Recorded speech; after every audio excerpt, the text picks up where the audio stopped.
let's do a cheers to the Sobeys and Safer Liquid Beer Release podcast. Be right again. I love you guys. Careful, that cake's hot.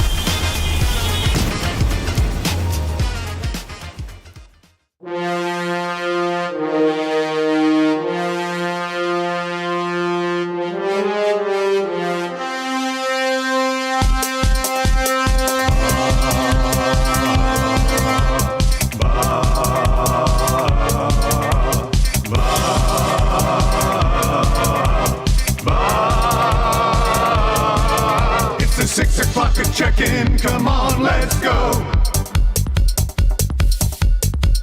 It's the AM Nasty Big Hello. It's not static, AM radio. It's the Cool Ben Red Hot Nielson Show. Let's go.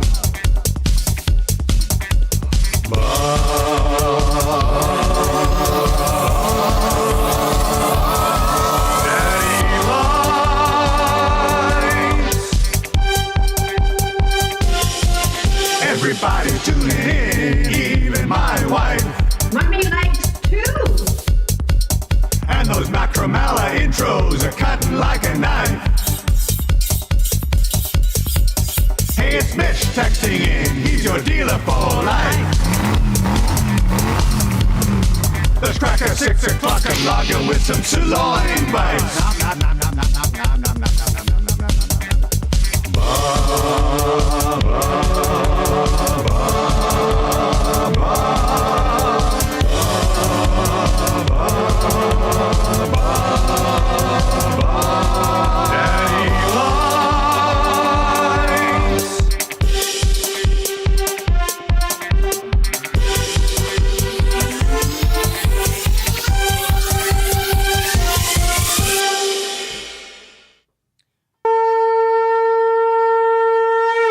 .05, you are tuned into the Lieutenant Eric Show.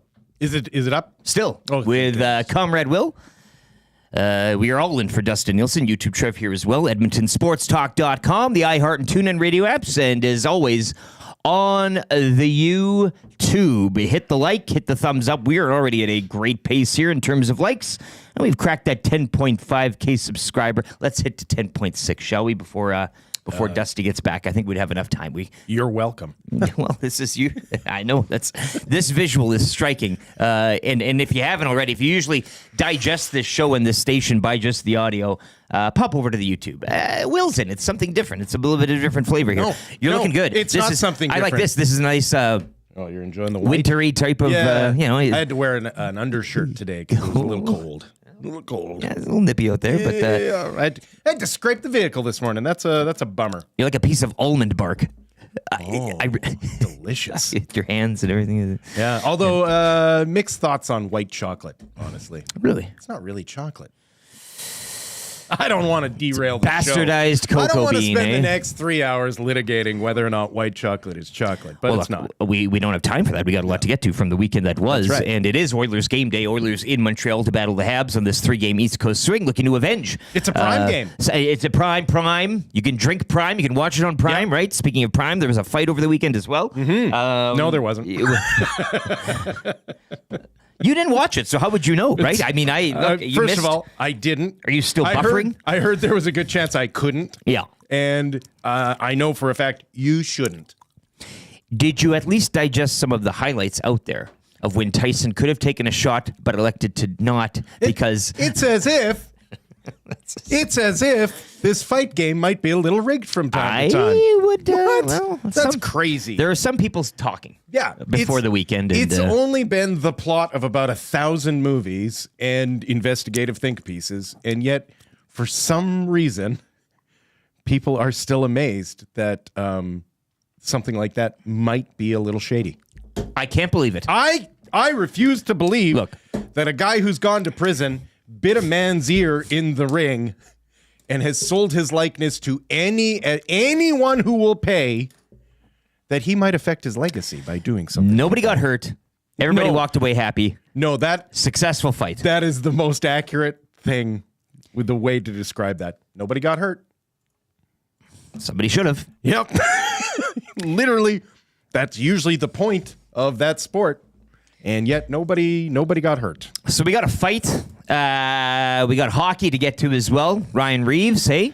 Whew, punishment due. I would have thought that the punishment for the Leafs would be making him play 23 minutes a game from here on out for the rest of the season. That's your punishment. Yeah. Not taking him off the ice. Yeah. Right? I actually, alternate punishments, I kind of like this one of you take however many minutes Darnell Nurse averages per night on the ice, and you force the Leafs to make Ryan Reeves play that until Darnell Nurse comes back. It should be. That's the punishment That due. would be That's your punishment. pound of flesh right there. Yeah. And of course, week 11 in the NFL yesterday as well. Oh, lots to get to. You wanted to get to the NBA, I think. That's Yeah, well, I would, but I know where we are. well, Just more Canadians. Canadians though. More Canadian Canadians content. doing We love the incredible Canadian things stuff. Yeah. in the NBA. Like I know Hockey Bro isn't super thrilled about the idea that there's less Canadians in the NHL and other nations getting good at it. And they definitely don't like the fact that there's more Canadians now in the NBA and Canadians keep getting better at that. I'm sure they feel the same way about soccer.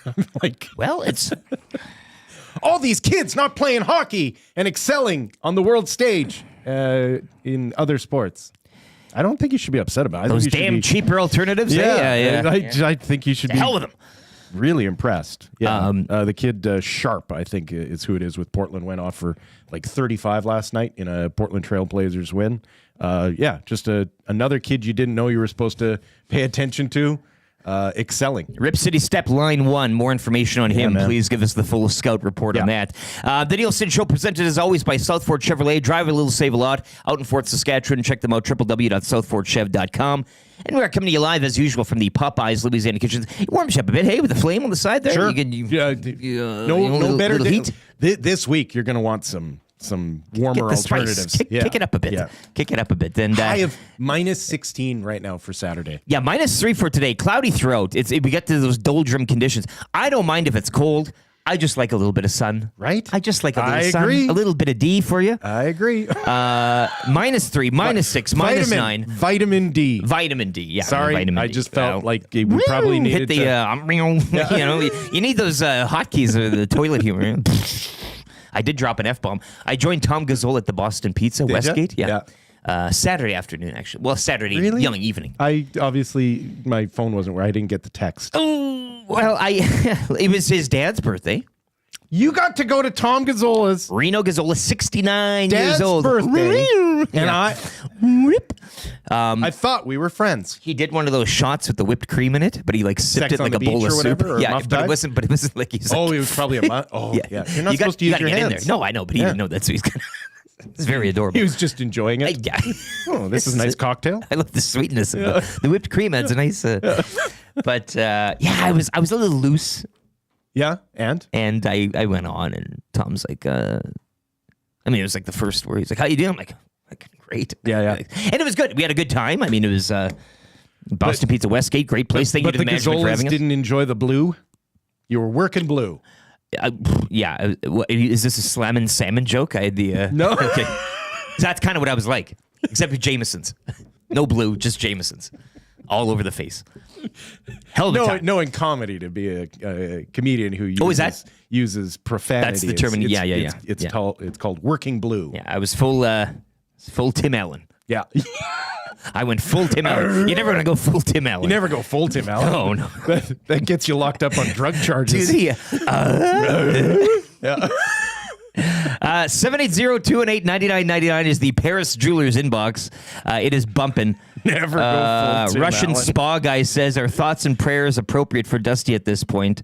Yes, as I've been saying, put out some chicken fingers, put out a nice cold pint of milk on your doorstep, and how does it go again? If he listen. doesn't bite him, he'll be back on Thursday. Sorry to do this to you, but if they haven't worked so far, why would they start working now? Well, I don't know. I don't even know what is it supposed to work like. Well, he it's said one of those things that you thoughts and create. prayers. Like, thoughts and prayers. That's what we've been sending out. It ain't working. No, we're gonna have to kick it up a notch. Yeah. Maybe get a shaman in Ritual sacrifice. Yeah. Yeah, to cleanse the room. Yeah. Right? What a great idea that would be. That's true. Perhaps. Some of the best things. Perhaps there's some dark energy in here. Yeah. So yeah, the schedules I've heard it is he'll be in on Thursday. Oh, that's what you heard, eh? Yeah, and yeah. he'll be working from home That's a on good one. Tuesday and Wednesday. Not for this show, Yes, but for the other shows. The other shows. Okay, well, we'll keep tabs on that, and I look forward to another week with you, Will.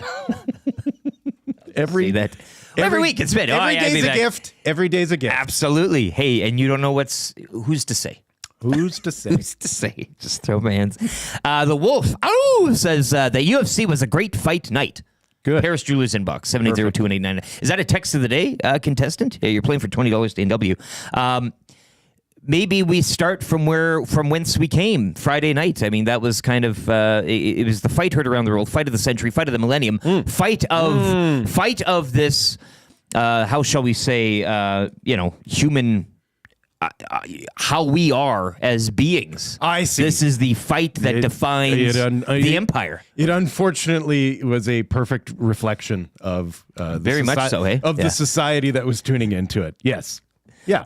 Troll says there was a fight, UFC, and nothing else. Yeah. It was as authentic as believing that true love exists if you watch The Bachelor. Oh. Right? Like that was Jasmine somewhere under a That safety was- blanket right now. Stop. That was the equivalent of boxing as romance is to The Bachelor. Yes. So, and just to clarify, you didn't watch a second of it. You said you would boycott it. You didn't watch any of the highlights, though. The Tyson, Very slow few. motion. Oh, he could have cranked him here, and he didn't. Nope. No, because I there was nothing in there that was news. Yeah. Right?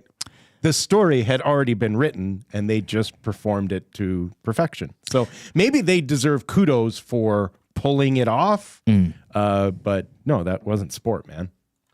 YouTube Trev, you were heavy on the fight.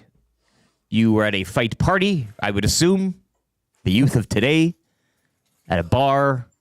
No fight. Affliction shirts. No, yeah, Affliction. Oh, those. Yeah, it was tough. It was tough to watch. I'm not gonna lie. I fell asleep to start the night, and then I woke up right before. So did Tyson. Yeah, Tyson was asleep, man. Like yeah, it was just. I don't know. It was tough to watch. It was as if you were watching a 60-year-old man being paid to show up. Did you see his ass, though? Oh, wow. When his son interviewed him pre-fight, and then he looked like Rikishi. Yeah, that was the highlight. That was the best That was part. great. That's the thing Those that always cheeks gets don't me lie. is that people are kind of like, he looks so good. And I'm just kind of like, yeah, it's drugs. Like, it's good drugs, and he's got the right cocktail of whatever it is to take. Like, just tune in WWE any Monday or Wednesday or Thursday or Saturday or Sunday Night Heat. Sunday Night Heat. That's what I prefer. And you will see 50-year-old men who look like they've been working out. And so we shouldn't be surprised by it. It look like they've been working Yeah, out. exactly. Like that. Your choice of words was great there, by the way. This is a well-tread path, I guess, is the best way to put it. There's nothing new under the sun. Mike Tyson looking good shouldn't have been the only takeaway that you got from that. Unfortunately, that was the only takeaway you got from that. Great ass.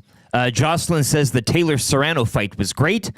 That was the female bout before the main event, Awesome. in which a eye was cut, and everybody loved that. I couldn't watch that because Netflix was buffering every 15 seconds. I would rather watch The Notebook, Chris G says, over and over and over the Tyson Paul fight. So going back to your examples and thoughts on that? If you did, what were you doing? Where were you at? Were you having a party? Was it? Did it get you into boxing? Did it hook you? Did it hook you? Because after the fight, Tyson, Logan Paul now wants to fight him. He said, "I'll kick your ass." Great, super. And Tyson laughed, and then they all hugged and kissed. God bless them. May they keep having their successful partnership together. It's pretty sad, Dolphin Nation says, because the fight before with Amanda Serrano was a total banger, and no one is talking about it. Absolutely, that's Yeah, but no one nobody talked about it before. Though, no too one much, talks really, about eh? it. Like, you can literally get a DAZN subscription and watch great boxing I have one. every week. Well, you can't because the feed usually cuts out. Everybody's talking about Netflix. Oh, the feed. As a soccer viewer weekly, This is what I'm used welcome to. my. Yeah, yeah. I think Simple Plan said it. Welcome to my life, right? Yeah, like yeah. that was the old that old chestnut. But I guess, this is good boxing is not a rarity. There is great boxing taking place all the time. all over the world. Sure. And you can now tune into it whenever you want. Yeah. Like Mike Tyson and Jake Paul shouldn't have been your entry point, but now that it is, are you now going to go in search of more good boxing? You've cannonballed into the hot tub, Right. so to speak. And we look forward to, we will be talking more boxing on this program, the show, the station as a whole, probably. Sure. I think it's a growing sport, and we welcome it here. 780-218-9999. Jocelyn follows up. Serrano should have won, though. Okay. Atif says, good morning. I'm going to put up my Costco pancake mix for a sacrifice for Dusty to get well. You do that, Atif? And Atif was having a party last night as well, I think, for the Grey Cup. He had a few people over, so that was nice to see. Atif, tonight, Central Casino Sports Bar and Lounge will wrap Week 11 with an all-Texas affair. That's right. Houston, Dallas. Yeah. No sun today or tonight, I guess, for the Cowboys at home. They won't be interfering with the receiver's eyes. So there's that. But a good Week 11 slate. You were moderately appeased, I guess. We won't get into the Bears game. I know you didn't want to kind of go there. That's it. We won't mention it at all anymore. I think I said that 5 times before we went to the air. Like, I don't want to talk about it. Well, the good thing about the NFL week, though, is that there's crappy games, and they're overshadowed by the good ones. Just like when we shared a cell in prison, you just shiv me when I didn't see it coming. Steelers-Ravens, 18-16. Yeah. Not what we expected. Bills-Chiefs, 30-21. That was phenomenal. Broncos-Falcons, 38-6. Yeah. Saints-Browns, 35-14. Jets losing again. Dolphins creaming the Raiders. I mean, that's the beauty of the NFL week. Yeah. Is that you've got a couple of key gems. Yep. And it just overshines all the other crap. Yeah. I will say this. Jets losing by 1 to the Colts, delicious. Oh, I love it. 28-27. Just delicious. But if they run the table, they could get into the playoffs. Yeah. You can't beat the Colts. You're not getting into the playoffs. Well, the Jets still have some room. 3-8, Aaron Rodgers, New York delicious. Jets. Where is this? There was a text on. Oh, I got to find that. This is. So anyways, thoughts on Week 11 as well in the NFL, 780-218-9999. Here it is. Dave the Welder. After watching this weekend, it's clear to me he's a shell of what he used to be. Father Time has caught up. Legs aren't what they used to be, nor is the power. Question is, when do the Jets pull the pin on Aaron Rodgers' experiment? Yeah. Hell of a text, Dave the Welder. 5:55, even before the show got underway today. Could be your text of the day. Very sweet. I mean, unless you're a Jets fan, Josh Clausen, who had I think a 5-part tweet tirade on the Jets and why he still continues some similarities to go back to the well. Between Aaron Rodgers and Mike Tyson, right? Please, yes. Like that there is a subset of fans out there that because he was once great, they expect him to still be great, even though there is absolutely nothing about his past 3 years of football that says that he's a good quarterback anymore. But yet we sit there, we shell out the time and money expecting that we're going to see a 28-year-old Aaron Rodgers again. He went 22 of 29. That completion percentage is right. Yeah. 184 yards and 2 touchdowns. Yeah. Think about that. Playoff still. 22 completions and he goes for 180 yards, did you say? 184. Yeah.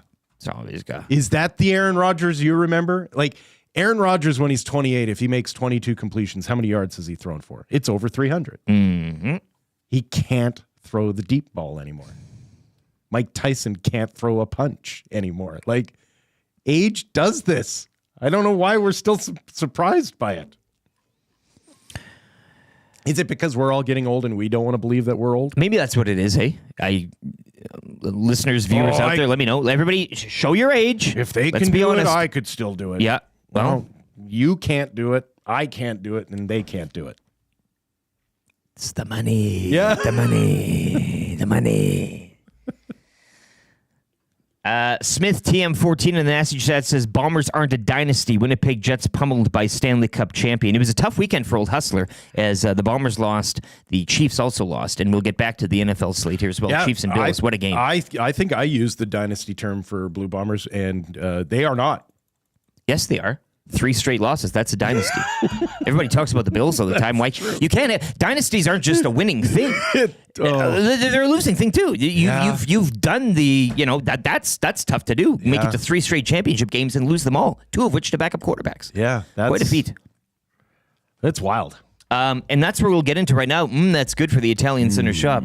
That's good. We won't spend too much time on the Grey Cup today because there's lots of other things to get to. But there was a streaker at the Grey Cup, which I thought was pretty good. That's good. Have you seen the videos of that? No. I'm not a pervert. Oh, give me a break. We're all adults here. Look at this. Whatever, Check pervert. that out. Good for her. Yeah? Just the black coat. Like, And it's nobody's- not really a streak. It's a No. strut. She strutted. Was she expected to be? Did she expect to be chased? I don't know. And then they just... And these ushered men her are just off. gentlemen. Yeah. Like, and she got the black trench coat, and that's it. Yeah. It was a Canadiana moment. It'll be etched in history, maybe put on a $3 bill one of these days.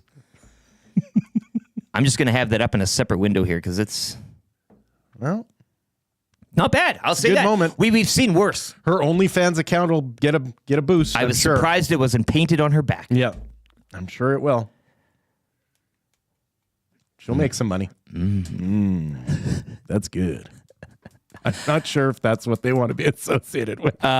Bills Chiefs though. That's the That's the game game of the weekend, that's man. That's good. That's the Blew absolute- everything else out of the water.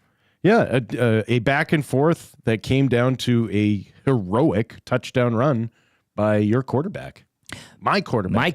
Everybody's quarterback. Well, it's his team now, and that's what they talked about when Diggs left too. And it's not like there was a power struggle or anything, but he really is the face of that franchise now, bar none. Yeah. And that was a cementing moment. And as we saw earlier in the season, they live and die by him, right? Like when the two losses that the Buffalo Bills have suffered, you can pretty much put those at the hands of Jared Allen.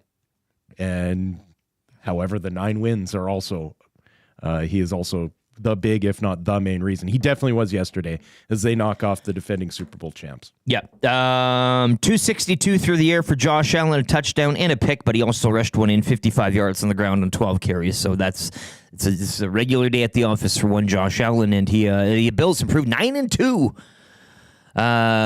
Unfamiliar territory for Bills fans there, and the Chiefs dropping to 9-1, obviously. And the Sunday Nighter Chargers the win.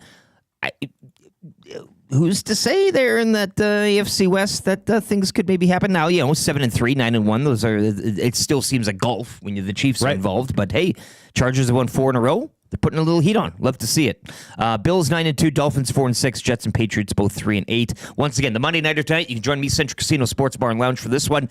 Cowboys and Texans. Texans 6-4. They are still at the top of the AFC South, albeit losing 2 straight. So they'll look to shake that tonight against a Cowboys team that. Again, I think unless you're a Cowboys fan, everybody loves to see this. Much like watching the Jets lose by 1, watching the Cowboys lose to their in-state rival would be pretty sweet. Don't mind it at all. Cowboys coming into this one losing 4 in a row. They are 0-4 at home this year. Long may it continue. The damn sun, Jerry. You got to put some tint on those windows. Yeah, that's right. He's running around the entire thing, closing the curtains. Yes, he would be actually. He's golf karting, though. He doesn't run. Well, I'll say that. That's good. That's good for the Italian Center. That's Jets, good. Aaron Rodgers, the Cowboys, floundering at home. Yeah. And the Bills, again, from my point of view, it was a pretty good weekend. The Oilers, not so. That's good. No. But the 3 straight overtime games, it's the magic wears off at a certain point. I think credit to them for forcing the overtime. Hard road point. Yeah. Huh? Yeah, credit to them for forcing the overtime. Credit to them for not completely collapsing when they gave up the game-winning goal, because we have seen teams in the past that would have been gutted by this, and and none of us here would have blamed them for being gutted in the way that they collapsed late in that third period. But I guess kudos to them for showing up enough to at least scavenge a point off of that corpse. The 3-game Eastern trip continues tonight and tomorrow. Tonight, Montreal, tomorrow in Ottawa, and we'll get you set for that. Tom Gazzola will have your GCL Diesel pre- and post-game shows tonight. Coverage starting at 4:30 here on Edmonton Sports Talk. Of course, the hit heard around the world didn't come in the fighting arena. It came in that hockey game with Reeves on Nurse. Yeah. The slow motion always does things dirty. Like a slow motion hit is always worse than the. But the way the neck was turned. No, the way his neck was turned and kind of in there and everything kind of moves and I hate seeing them like that. It's like a car crash with those dummies and then they all kind of. Yes, listen. Sometimes you see a hit in slow motion and because you're forced to see it frame by paints a frame. different Yeah, story yeah. than what you thought you saw. That wasn't the case for me. That was a dirty blindside hit in I'm not saying it wasn't. in full speed, and the slow motion. The slow motion, the only thing I was amazed by was how clean of a pick it was to his head. Like there was no glance off the shoulder into the head. Like that was he pure head got shot. him square. Yeah. I think they say sweet, but Yeah. in this case, not so sweet from an And owner's it point of view. the place on the ice that it was, the manner in which it took place, that was about as dirty of a blindside hit as you're going to see. 5 games for Ryan Reeves. We'll get more into that. Let's just set up the show here. Darren Dreger will be by at 7:05. We'll get into that. Touch on the game as it was set up tonight's. And again, as somebody correctly pointed out, I think in the Paris Jewelers inbox, was it the nasty chat? Yeah, 3 straight third period collapses from Loomis. And that's, I mean, you kind of look at the week as it was, and maybe that's kind of where you settle in there. But more on the NHL picture with Dreger coming up at 7:05. Cool, but Canada Hotline of the day. The key word for the EST Flyweight to LA, that's 7:25. The Fan Zone. Fan Zone. For fans first, 7:30-ish, and maybe Mike Tanier around there as well. We'll kind of audible it as we go. Mike Tanier will give us a full NFL Week 11 recap, set up the Monday Nighter. Trivia, 3 questions too many, 8 o'clock, that hurts. And an orange and blue breakfast to get you set for Oilers and Habs tonight out in Montreal. Old Montreal, hey, when they all get dressed up and sit behind the bench. Sure. Claude Julien and Jacques Plant? Lemaire, Demare, the corpse of Jacques Plant? It's such a, again, I Mario go back, Tremblay? I go back to your X account with, who's it, Pierre Turgeon lighting the ice on Yes. fire. Like, it's a very, Montreal, serious place for hockey. It is the mausoleum of The hockey. mausoleum. I was going to say cathedral, but mausoleum might be more apt. For this year's edition. Yeah. And a good, bad, and ugly coming up as well just before 7 o'clock. A crypt, perhaps? The crypt. Ugh. That was some of the age, getting back on the age with some of those fans down there. Yeah. It's not like that anymore, is it? They got UP running around. Like it's a carnival atmosphere. I think they probably have one of the better in-game experiences in the NHL. I think Sure. so, yeah. It's not your daddy's, not your mummy's Habs. Dirty hit. Darnell should have had his head up. Guy in a loader. His head up where? Like the hit didn't. There's the a hit joke didn't there. take place with him coming up the ice. No, he was looking around. And The hit took place in the exact part of the ice where he has to turn because the board curves, right? And so Ryan Reeves comes from in front of the net, uses the goalie and the net as a screen, and picks his head. Like there was no chance for a Darnell Nurse to see that hit coming. Unless, like, if you want to blame somebody, blame Skinner for not screaming at the top of his lungs. Because that's the only difference that could have been made. And honestly, it actually is. Like, I bet you Skinner actually feels a little bit guilty. Like, if you watch, you're right. If you watch, he stick checks him. Skinner stick checks Reeves on his way by, but he probably should have been screaming at the top of his lungs because there was no chance in the world that Darnell Nurse knew that Reeves was there. And in today's NHL, he's not supposed to be aware. That's an illegal hit. Like, was he ready for contact? Sure he was. Most defensemen usually are in that situation. But you're not ready for your head to get picked from a blindside. we're trying to take that out of the game so more Americans watch. That's the whole. Isn't that the point? Like, that's what I heard. This is not a new rule change. Like, this has been something that they've been trying to get out of the NHL for 20 years. Right? Like, we used to have guys that had their careers literally ended in a split second, and we decided this probably isn't good for the sport. Well, they were also tougher back then. No, let's be honest. They were. Let's be honest. Like, no, they weren't. You gotta be tough. Like, I'm actually surprised by the amount of quote unquote hockey fan. Well, you're surprised that isn't irate at what they've missed out on because of headshots. This is the world that they create for themselves. You know what have I mean? to be like, tough. Just go down the list of great talents who had their careers cut short because of trauma to the brain. Right? That's the other thing, is that we're going to call it a concussion. It's brain damage. Not in the NHL's rule That's definition. what has been suffered. No, that doesn't exist. Yeah.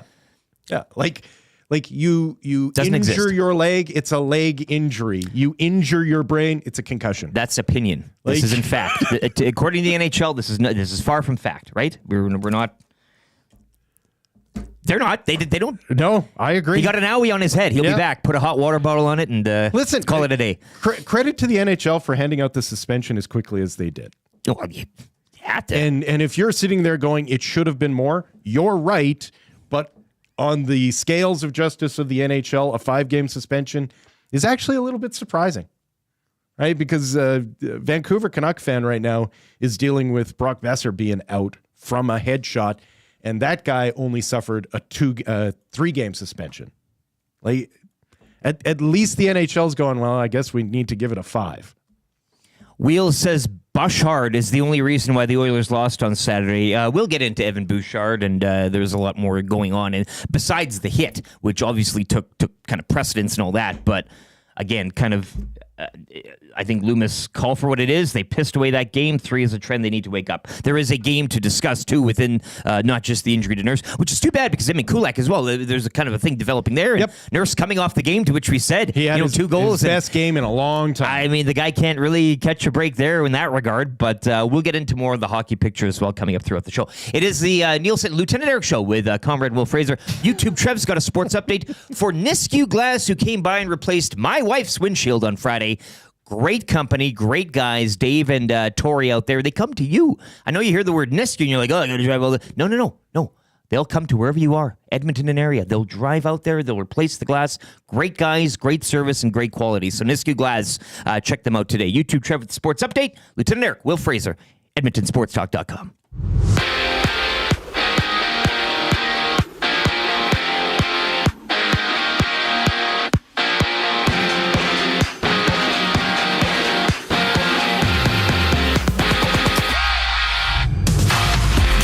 Toronto Argonauts defeat the Winnipeg Blue Bombers by the score of 41-24 to capture the 111th Grey Cup. Winnipeg appearing in its 5th straight Grey Cup, but suffering its 3rd straight loss in the championship game. In hockey last night, the Predators topped the Canucks 5-3. Stamkos with a pair of goals. Rangers shut out the Kraken 2-0. Ovechkin's 31st career hat trick led the way as the Capitals won 5-2 over the Golden Knights. Carolina skates to a 4-1 victory over the Blues, and tonight Oilers' 3-game East Coast swing continues with a stop in Montreal. You can join Tom Gazzola for the GCL Diesel pre- and post-game shows tonight with coverage beginning at 4:30 right here on Edmonton Sports Talk. The Oilers coming off a 4-3 overtime loss in Toronto on Saturday night. In Week 11 of the NFL, the Lions demolished the Jags 52-6. The Bills give the Chiefs their first loss of the season 30-21. And the Chargers improved to 7-3 with a 34-27 win over the Bengals. NFL Week 11 comes to an end tonight, but you can join Lieutenant Eric at the Century Casino Sports Bar and Lounge, where the loaded burgers on special for tonight's game as the Cowboys host the Texans. And to finish things off in the association, the Raptors back on the court tonight when they host the Pacers in one of 8 games around the NBA this fine evening.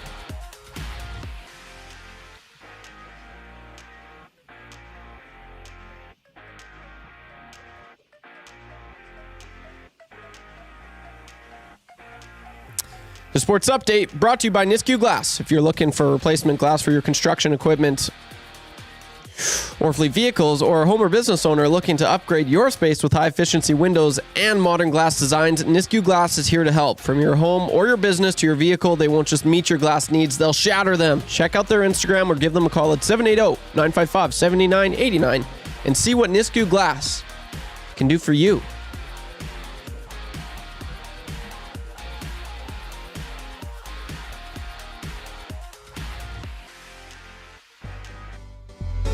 The Nielson Show featuring Lieutenant Eric.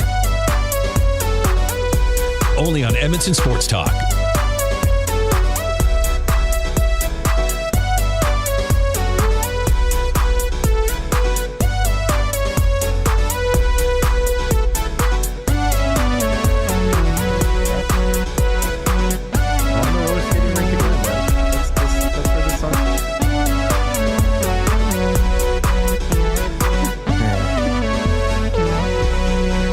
6:37, Lieutenant Eric Will Fraser in with you. This is the Nielson Show, the Lieutenant Eric Show, as the branding suggests here in Edmonton Sports Talk. We are streaming on the iHeart and TuneIn radio apps and on YouTube as well. Hit the like, hit the sub if you haven't already. Subscribe to the channel, and let's change 100 likes here before we hit 7 o'clock. Coming up, Darren Dreger as well, in 7 o'clock. Cool but Canada Hotline of the day. The keyword for the EST Flyway to LA, the Fan Zone, and NFL analyst Mike Tanier as well. Weather-wise, it is going to take a bit of a dip, a bit of a plunge, and a little cloudy as well over this next little while. -3 for a high today. Cloudy skies looks like throughout the week will continue to drop. -6 for Tuesday, -9 Wednesday. Those overnight lows. Ooh, especially out where you are. I mean, we got the city heat. Yeah. But you're out there, baby. Yeah, you have a better albedo, is what. Is that what it is? That's what it's described as. Yeah. Yeah. Well, it's just, I love the libido. No, albedo. Albedo. Libido is what you give off to me.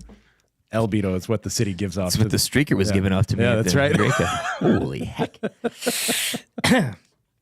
780-218-9999 is the number to text. Bones chimes in. Rogers can't throw a ball, but Tyson can throw a fight. There's good combos here. You could really work up a text of the day combo today with a few other things. And I know Dave the Welder also had that one about Rogers and Tyson. So I'm sure there's you can work. It's easy. It's red meat for you today. You are playing $20 to A&W right now. The Pret 100% organic coffee. You can get a small for $1, a small coffee for $1, $2 small latte until November 24th. So still some time for that. Also want to let you know, with the holidays approaching, and we are underway with this deal, $12.99 through Christmas for the Alley Cat 6 o'clocker lager 4-pack. So great value there as well. Stop at any Sobeys and Safeway Liquor or Alley Cat Brewery itself down there on Happy Beer Street. $12.99 for the 6 o'clocker lager right now until Christmas. Let's get into the good, bad, and ugly from the weekend as well. Will, you've been anxiously awaiting the good, bad, and ugly. The good. That's good. What do you got for the good this weekend? Lots to pick from. You had the fight. You had. Sorry to do this to you, hockey bro or fight bro. But my good's Cleveland Cavaliers. They are 15-0 to start the season. Fourth team in NBA history to accomplish that feat. So talk about didn't see this coming. What are they cooking down there? Yeah, exactly. What's that sauce? Well, they've taken their time and built a very competitive roster again. So good for them. Cavaliers 15-0 to start the year. NBA, we're all so used to now modern day star power and having a 2 or a 1 or a 3 or whatever it is. But you kind of slap that in the face and you say, they just constructed a very nice team. Yeah. Yeah. Seems like they should have short shorts and peach baskets. No, and that type of thing. they are. It's a deep roster. They've got a really, really strong group of 3 in their starting 5. But they actually remind me a little bit as far as their depth as the Raptors when they were on their championship run. Okay. In that, this is a group that can their second unit is almost as good as most teams starting. So Cavs topping the Hornets yesterday, 128-114, as Will mentioned, to improve to 15-0. They are back on the court tomorrow in NBA, the Emirates NBA Cup group stage action. Good. When they visit the Boston Celtics, 5 o'clock tip-off in that one. So you're good, the Cleveland Clown. Trev, did you want to play the good, bad, and ugly today as well, or did you have a... Oh, to chime in? I didn't think of anything. You don't worry about it. You didn't watch Snatch, so we're not talking. No Snatch. I know. No Dags. I totally forgot. I dropped the ball on that one. That hurts. That hurts. You know what? That hurts. I'm not I feel that bad. upset 8:20 today. because the truth is you will watch it. And I will. You will be so upset with yourself for not seeing it sooner. Yes, I know. I will say the stepdad showed up yesterday, so it was a nice surprise visit. Oh, nice. Okay. So spent the whole evening. Man, it was so good. Had some chicken parmesan. Hadn't had that in almost 2 years, and I missed it so much. So Where'd you go for chicken parm? he made it. He's got world famous chicken parm. I'm not joking. Does he do the whole saran wrap and hammer it flat? Yeah. And, From scratch. What a guy. It's to die What a guy. for. It's literally the best. So Saran spaghetti wrap. squash with some. Oh, it was literally the best. I That's your missed good it. from the weekend. Yeah, that's my good. That Yeah, should that's be what your I'll good. say. That would be But the my good bad for is my I weekend. didn't watch Snatch. And I'm very Homemade mad. chicken parm Oh, it was so good. on pasta or Yep. oh my And spaghetti God. squash. Got both. And spaghetti squash. Yep. With some butter. Yep. Oh my God. It was the Now I'm best. hungry. Yeah, man, it was insane. It's I 6:42 missed and it. I want some chicken I parm. missed it so much. Been robbed of that 2 years almost. Yeah, that is good. Rob the Plumber says, even more impressive, completing that task without big baby LeBron. Going back to the Cavaliers. That's right. You know, I mean, to get your shots in, Dustin Nielson's still off of the show. Although LeBron had another triple-double. I think. Like LeBron just And we don't want to get into that, do the we? ageless one continues. Yeah, well, put it back on the list, hey? 4 triple doubles missed from LeBron James. The bad from the weekend. What do you got? My bad. It's pretty obvious. Reeves hit on Nurse. That's as bad as it gets. Not your ugly? Yeah. No. Okay. No, it wasn't ugly. It was bad. It was bad for Darnell Nurse. It was bad for Ryan Reeves, who everyone says he was so upset with himself for doing it. But the real bad is he's 37 years old and has been a borderline NHL player his entire career. Mm-hmm. The bad is, what is he doing on the ice? I mean, how is this guy still employed? He's a tough guy. If not to do exactly what he just did. Yeah. Right?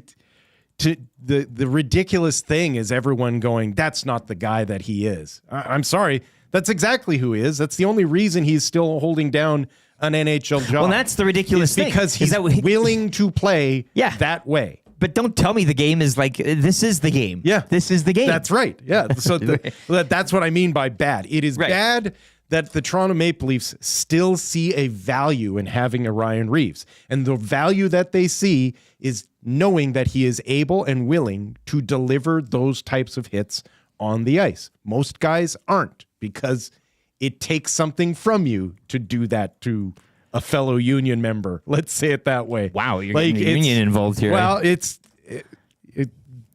the real culprits at play here are the Toronto Maple Leafs. And it's amazing to me that we still have a justice system in the NHL that only applies to the players. Yeah, but they don't recognize head injuries, so why not? Right. But what's the problem? So here? Ryan Reeves will miss out on, I think it's like $35,000 worth of salary. He'll miss 5 games. But and Darnell Nurse will be off the ice for probably a significant amount of time. That is not a mild concussion he suffered. That was brain damage. And so it will take a while for that to heal. And it is the Toronto Maple Leafs that there's no downside to the Maple Leafs. No. It's not like they're sitting there going, oh no, what are we going to do without Ryan Reeves in our lineup for 5 games? Like this will have no discernible impact upon them. It will have a discernible impact upon the Edmonton Oilers, and the Oilers franchise has no way of addressing the fact that the Toronto Maple Leafs decided to dress a Ryan Reeves when he shouldn't be in the lineup. This is the sport you play. This is the league you are in. That's right. Union, it's Comrade Will strikes again. That comes in control. There you go. Well, I threw that in there just for you. Your hammer and sickle. Trev, did anything bad happen to you over the weekend, or it sounded like it was just all good? Yeah, I'm trying to think. No, it was a really, really good weekend. Wow. It was a great weekend. Great weekend. Wow. Yeah. And you didn't watch what Snatch. happened Imagine bad? if you had. I know. Like, did I? Didn't even stub a toe. Nothing bad. Oh, now you jinxed yourself. Yeah, like You're breaking awesome. a baby toe. I'm guaranteeing it right now. Yeah, that might happen. I also Didn't Dustin talk this way right before he left us for a month? Sounds It's familiar. a little more whoop-de-doo celebratory, but yeah. I mean, I actually could I have an additional good because I don't really have a bad. Sure, man. So I whatever you finally like the whole house is spotless. I finally got, put everything away and whatnot. And I was going through and organizing my one desk, and I found like some stuff that it was a silver dollar, and I've an American silver dollar. Hey, you guys ever have one of those? No, man. Yeah. No one has an American silver dollar. Yeah, sitting around. so I'm pretty sure it was when I was bartending back home in Pincher, and I kept it, but it put a smile on my face. And then I also had like an old like 80s, or it was like a 90s, 80s, something like that. I think it was a 1972 $100 bill, Canadian. Yeah. That I found, and a $10 bill. So I just found all these goodies, and I was like, "What? I totally forgot I had all this." But the American silver dollar was like Guy's a millionaire. It was like 1969, and it was heavy. It was real. It was legit. So that was also more good to my weekend. Wow. That was pretty cool. Sorry, It's it almost keeps too getting good. better. Now I'm getting bitter about it. well, you should be. Yeah. it's getting annoying. Yeah, exactly. It's too good. Yeah. Sorry. Okay. No one wants to hear any more of your good. Okay. The ugly from the weekend. My ugly Grey Cup's fourth quarter.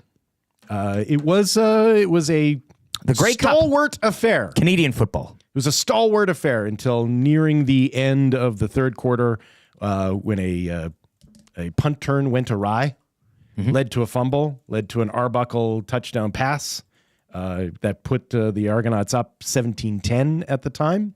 And then all hell broke loose in the fourth as your Grey Cup MVP, the quarterback for the Winnipeg Blue Bombers, decided to gift a football game away to the Toronto Argonauts.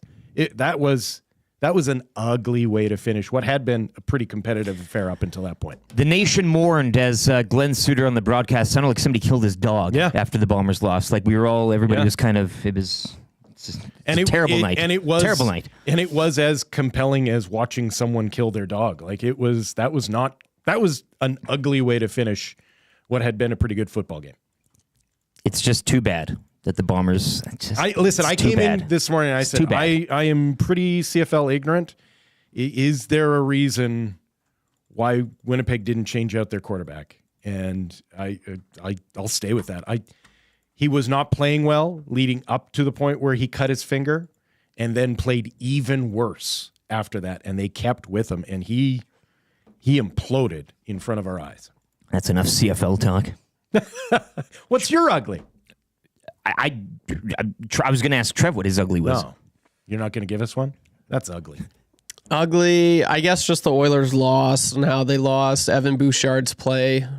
I mean, he was the Oilers. He was a dash 3 the last 10 minutes of the game. Bouchard on the second goal that he gave away on that was about as ugly of a hockey play as you're going to see. Oh gosh, I just don't get it. And it was funny. I guess he could have shot it off of McDavid's face, but besides that, it couldn't be more ugly of a way to. Yeah, and it was funny. He couldn't have timed it any worse. He was like, "Oh, was it Chris that was calling the game?" And he was just like, "Yeah, what a nice, calm play that he makes." And he goes around the net here, and then he gives it away, and it wasn't calm at all. So he gave it away. He just shoots it at his captain. Yeah, the best player in the world. Just wrists it into his give kneecap. it to Connor if you're gonna do something. Don't it's just terrible play. And then I honestly don't know what I hate more: that play or his back check. Yeah. You messed up on the goal before. Yeah. Chris Knobloch's like, okay, you know what? I'm going to put you out there just again, get it done and over with so you can, continue playing your game or whatnot. The next shift, if I'm not mistaken, the next shift, he just terrible communication. Matthias Ekholm's just gunning it, trying to get to the puck. And I guarantee if Evan Bouchard gave 100% of his, stride, he's not the best skater. He's not known for his skating. But he would have been at least able to interfere with, was it Robertson? I forget who scored that one, but just brutal back check. And he stops, and he went, and then he stopped, and then he went again. And it's like, dude, make up your mind. It was pathetic. It was embarrassing. And surely enough, he was out there right away. But I mean, that was really ugly. We've talked about how there are some pending big contracts coming in the NHL, Mikko Rantanen, Shesterkin, right? And about how when Draisaitl signed his contract, those guys and their agents kind of pulled deals off the table and said, you know what? I think we'll wait till the next cap number comes out before we say yes or no. And it kind of feels like the opposite has happened in Edmonton, where it's the Oilers who have now pulled maybe a deal off the table and, you know what? I think we'll give it a bit before we decide on how much we're going to spend over the next 8 years on you. Roll the tape, Evan. Yeah, roll exactly. The tape. This is your defensive play on this goal. He is. And this goal. He is not adding zeros to his next contract. No. They are currently being taken away. Yes. Yeah. Well said. That's your good, bad, and ugly. 780-218-9999 if you want to play along as well in the Paris Jewelers inbox or in the nasty chat. VR Montenegro says Bouchard is lazy. Nope, that's not what it is. Is that not what it is? No? Sorry. He debates you, Vermin. I've lived here long enough, and I've heard this every time about offensive defensemen. They're lazy. That's not what they are. They're just not defensive defensemen, right? You can have a guy who understands that his skill level is limited. And so in that situation, they hammer it off the boards and out of the zone. And nothing bad happens.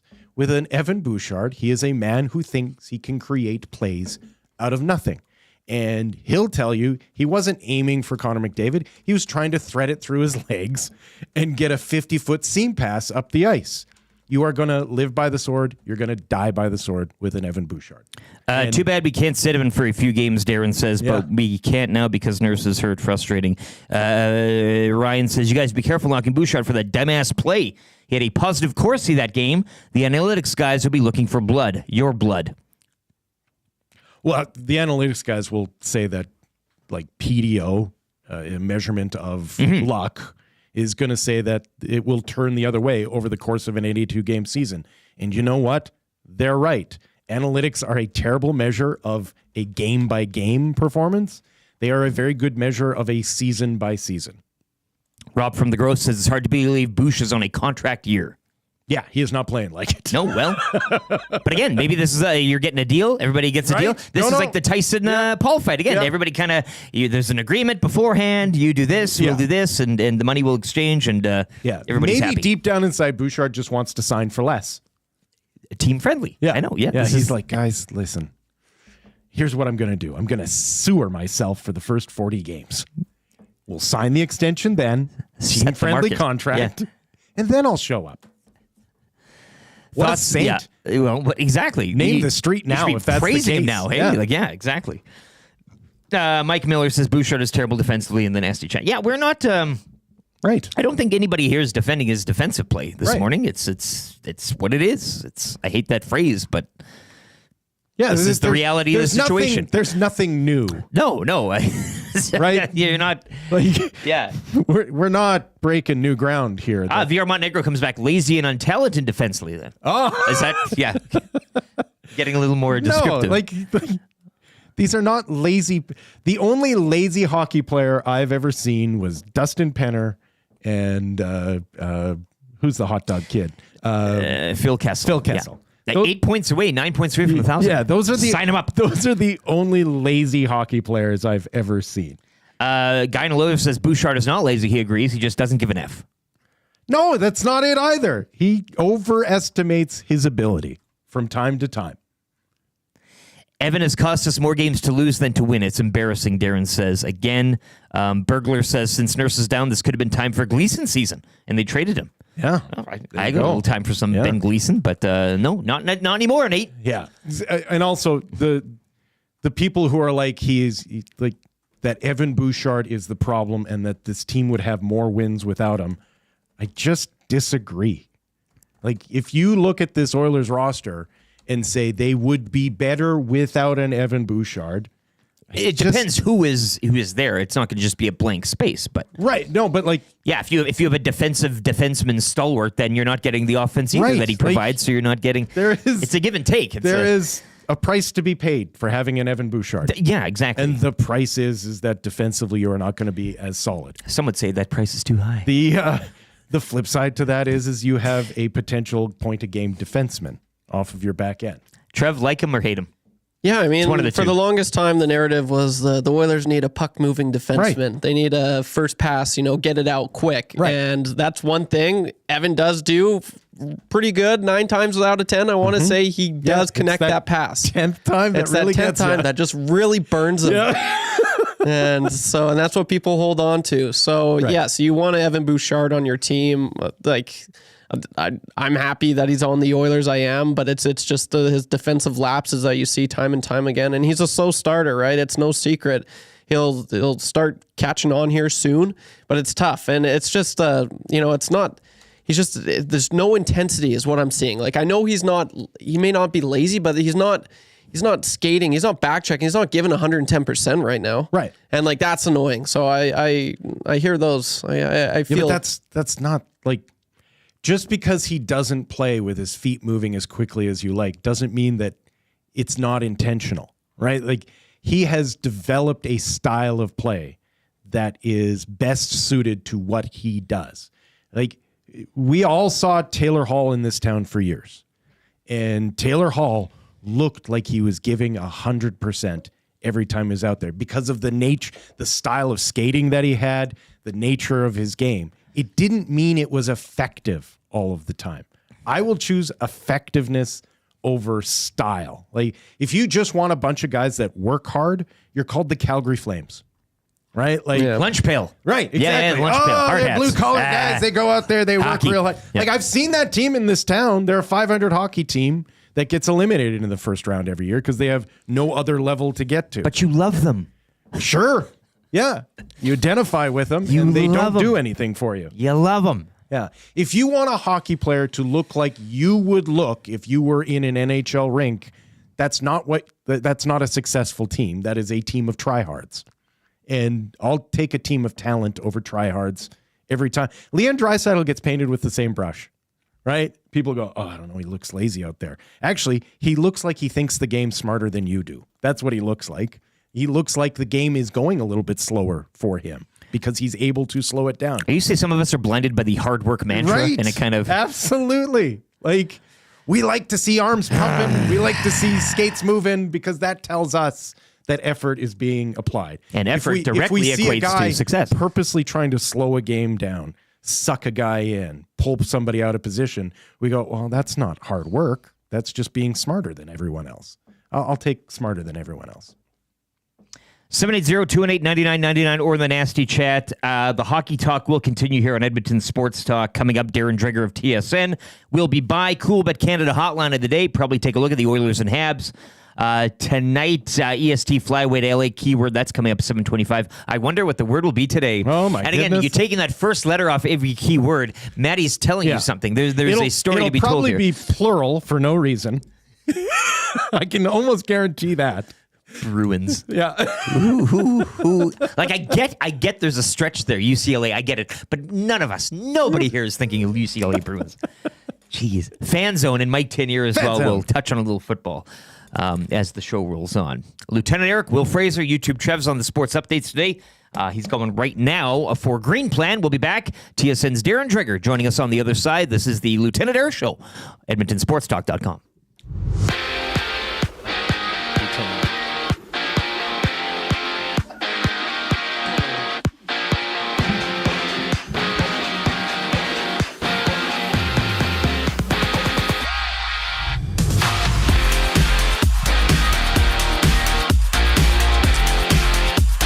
The Toronto Argonauts defeat the Winnipeg Blue Bombers by the score of 41-24 to capture the 111th Grey Cup. Winnipeg appearing in its 5th straight Grey Cup, but suffering its 3rd straight loss in the championship game. In hockey last night, the Predators topped the Canucks 5-3. Stamkos with a pair of goals. Rangers shut out the Kraken 2-0. Ovechkin's 31st career hat-trick led the way as the Capitals won 5-2 over the Golden Knights. Carolina skates to a 4-1 victory over the Blues, and tonight, Oilers' 3-game East Coast swing continues with a stop in Montreal. You can join Tom Gazzola for the GCL Diesel pre- and post-game shows tonight with coverage beginning at 4:30 right here on Edmonton Sports Talk. The Oilers are coming off a 4-3 overtime loss in Toronto Saturday night. In Week 11 of the NFL, the Lions demolished the Jags 52-6. The Bills give the Chiefs their first loss of the season, 30-21. And the Chargers improved to 7-3 with a 34-27 win over the Bengals. NFL Week 11 comes to an end tonight, but you can join Lieutenant Eric at Century Casino Sports Bar and Lounge, where the loaded burgers are on special for tonight's game as the Cowboys host the Texans. And to finish things off in the association, the Raptors back on the court tonight when they host the Pacers in one of 8 games around the NBA this fine evening. The Sports Update brought to you by Green Plan, providing you with award-winning environmental and consulting services, whether it's municipal, industrial, or residential. Plan it right with Green Plan. Visit greenplan.com or give them a call at 780-455-4292.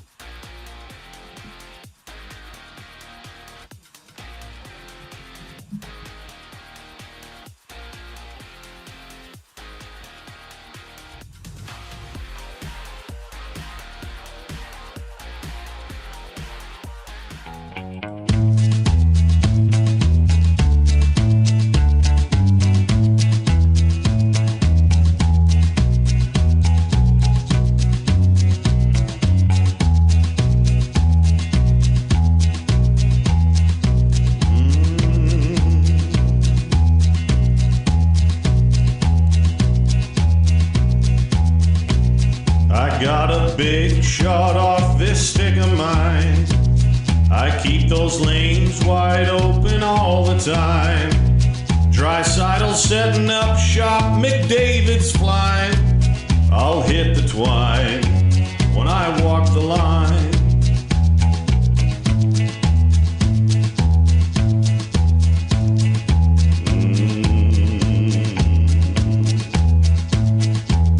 As sure as new G is slick and Kane is tough. We're going all the way this year, enough is enough. And we can play 'em straight or we can play 'em rough. I'm feeling fine when I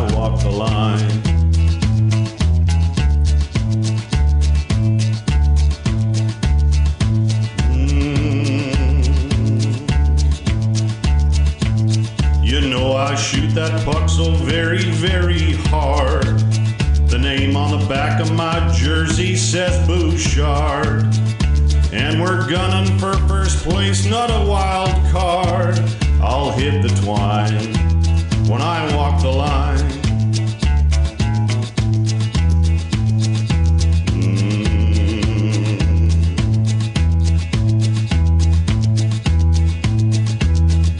Well, we're counting on our skill and not on luck. And it's gonna get real when they drop that puck. And we won't be done until we hoist the cup. I'll hit the twine when I walk the line.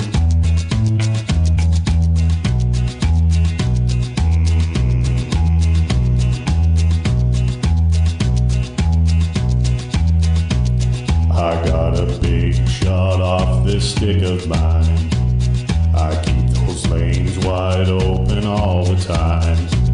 Drysaddle setting up shop, McDavid. 7:03. This is the Lieutenant Eric Show. Will Fraser in for Dustin Nielson this morning. You can check us out on the iHeart and TuneIn radio apps and on YouTube. If you are watching on YouTube, hit the like, pound the like, hit the thumbs up, and you can go about your day there. We did get a text here, 780-218-9999 from the Godfather. You think that Pinko Comrade Will would be all for hard work? That goes back into the discussion we were having prior to the break. Hard work is good work. Yeah, lunch pail and all that stuff, and everybody in for themselves. Nielson Show, Lieutenant Eric Show, presented by Southport Chevrolet. Drive a little, save a lot. We are coming to you live from the Popeyes Louisiana Kitchen Studio as well. And get your texts in once again. Paris Drewler's inbox coming hard after that $20 to A&W today. Looks like Darren Dreger is good to go. We will bring him in right now, and we appreciate his time at all. As always, TSN's Darren Dreger, brought to you by Pro-Am Sports, your locally owned and operated fan cave. Check them out today, www.proamsports.ca. Darren, we will get to the Oilers and Habs tonight. Let's go back to Saturday night in Toronto, and of course, the Reeves hit on Nurse. Everybody in these parts saying, the punishment should have been playing Reeves for 23 minutes a night from the Leafs until the season ends. Your thoughts on that play? And again, punishment due, punishment served. Where do you kind of come out on that whole saga that developed Saturday night? Yeah, well, number one, it's an unacceptable play, right? And I, in this case, I do think the Department of Player Safety got it right. I thought it was going to be a 4-game suspension. And really, when you enter into the process of the Department of Player Safety, you're just taking an educated guess, right? I mean, the phone hearing dictated that it would be 5 or less. I guess initially I was wondering, okay, well, does this cross that line of where you invite Ryan Reeves into the in-person environment, and then it can be whatever George Peros and company deem it worthy of. The way it was explained to me on Saturday night was, okay, it's 2 for the hit, which maybe Oilers fans would say is light. So it's 2 games for the hit, 1 game for the injury on Nurse, and then 1 game for prior history of Ryan Reeves. So that's gets you to 4 games. But I'm okay with the Department of Player Safety leaning on the harsher side of things. And again, from an Oilers perspective, they're probably looking at that hit and how it was explained. And I thought Department of Player Safety did a nice job of explaining everything that couldn't happen but did happen in that play. There was another option that Ryan Reeves should have considered and should have executed, and that was a full body hit. I mean, he certainly had plenty of time to complete the hit, full body, shoulder to shoulder, anything other than the main target being the head. And then furthermore, you've got the injury, you've got the optics of it all, right? We saw the camera angle of Nurse down and the blood inside his visor. I mean, that's a tough look for any part of the sport, certainly on Saturday night when it's a spectacle game. Yeah. So the NHL would take that very, very seriously. So maybe we're splitting hairs between 4 and 5. The Leafs probably feel that there's an extra Toronto tax that's applied when it comes to suspensions like this. But 4 or 5 games, I think that's just. Ryan Reeves is 37 years old. He has basically, at least for a decade now, been a pretty borderline NHL hockey player as far as he knows what he needs to do to stay in the lineup, and that's to play the exact way we saw him play on Saturday night. Like, if he takes his foot off the gas pedal even a little bit, he's not in the lineup. Will we ever see a day when the NHL actually starts to look at organizations in these situations and asks the question, why is he on the ice? Yeah, I mean, that's fair, but there's a way that he can play, be hard on the forecheck. That's the point you're making without making bad decisions like the one that he made on Saturday night. He's been more effective than not, to be honest. And he's kept it clean for the most part for the Toronto Maple Leafs this year. You're right. I mean, where he's at skill-wise, where he's at birth certificate, I mean, he knows. He's at the end of the road here in the National Hockey League. That was just a bad decision. But the aggressiveness of trying to get on Darnell Nurse, that's exactly what Craig Berube wants from his forwards, not just Ryan Reeves. That's what he wants. I'll tell you a story here, fellas. And I was reminded as soon as I saw the hit. So we're probably going back 15 years or so ago, and I can't remember who the defenseman was who got absolutely obliterated in the same spot. And I remember talking to veteran coach Ken Hitchcock about this at the time, and he goes, Dregs, we call that Death Valley. Yep. And really, that's what it is, where that defenseman swings below the goal line. I mean, should he have expected to get hit? Yes, but not blindside like that. I mean, it's the National Hockey League. Yeah, you invite a level of physicality, and Darnell Nurse plays that way. But he doesn't expect to get clocked like that. He's looking up ice and then kaboom. We don't see it very often, do we? We don't see that type of play very often, and we're probably not going to see it for a long time, just, given the severity of the suspension in this case. But yeah, I mean, when Ryan Reeves is on his game, there's still a place for him in the NHL because he does play that role of being a bit of a deterrent. He doesn't fight as much. Fighting is down, generally speaking. But, he's been an effective player physically, aside from that bad decision. Darren, Leon Draisaitl tied things up late in that game Saturday night to force overtime, but it was 3 straight overtimes for the Oilers, eventually kind of running out of gas in terms of getting the result in that extra frame. We had a few people this morning suggest, maybe a more troubling sign for this team, or just, again, you're out east, it's hockey night in Canada, you're against arguably better opposition than the two teams you faced earlier in the week in overtime. Is it just simple as that, a one game, or do you kind of see this as more of a trend going by last week and in terms of blowing those late leads? Yeah, I mean, it's developing into a trend. You can't ignore the facts. But in this case, I'm leaning more to the one game. And even though Austin Matthews hasn't been available to the Maple Leafs for a while, they're a really good team. And when all their pieces fit and they play the way that they're capable of playing, that consistent, aggressive sort of style through the neutral zone in the offensive zone, then that's what comes with the territory there. I don't know if you guys kind of noticed the game of Bobby McMahon or Matthew Nyes. I mean, it's hard not to when they're scoring goals. But the way they play is, again, the way that Craig Berube expects everybody to play. Big guys that just go in straight lines and find their way to the net. And they have deceptive speed. I mean, we saw that from Bobby McMahon on Saturday night. So for me, this is more of a one-off. And then you had the overtime winner where the skill of Mitch Marner, takes over in that situation as well. So let's just give it a little bit more time from Edmonton's perspective, but I'm sure that the coaching staff is talking about it because it's happened on more than one occasion of late. So you don't want it to become a trend, and it could if it continues on this way. Speaking of giving people more time, how much time does Oilers management have to address their defense, especially now with what looks to be a long-term injury to one of their top three? Yeah. And honestly, I've had this conversation with Stan Molman a couple of times, not in the last week, but leading up to, let's say the 12-15 game mark, somewhere around there. And, that defense was much maligned to start the season, and then how things went in the first 5-7 games, whatever it was. You don't make the changes that they made and expect that it's going to be flawless. But, Bowman kept pointing the finger at the top end guys and not the bottom end guys, both defensively and offensively. And has that entirely corrected itself? Not entirely, but, he has acknowledged, okay, well, let's just let the group develop here. Well, now we're going to find out. Let's find out how long Darnell Nurse is out of the lineup. If it's an extensive period of time, then I think maybe you go from conversation to try and to execute something in that form. What I would be curious, though, again, knowing what we know of the Oilers and the cap situation and all of that, what sort of defenseman are they looking for? Because a guy that's going to be a difference maker, good luck finding that player.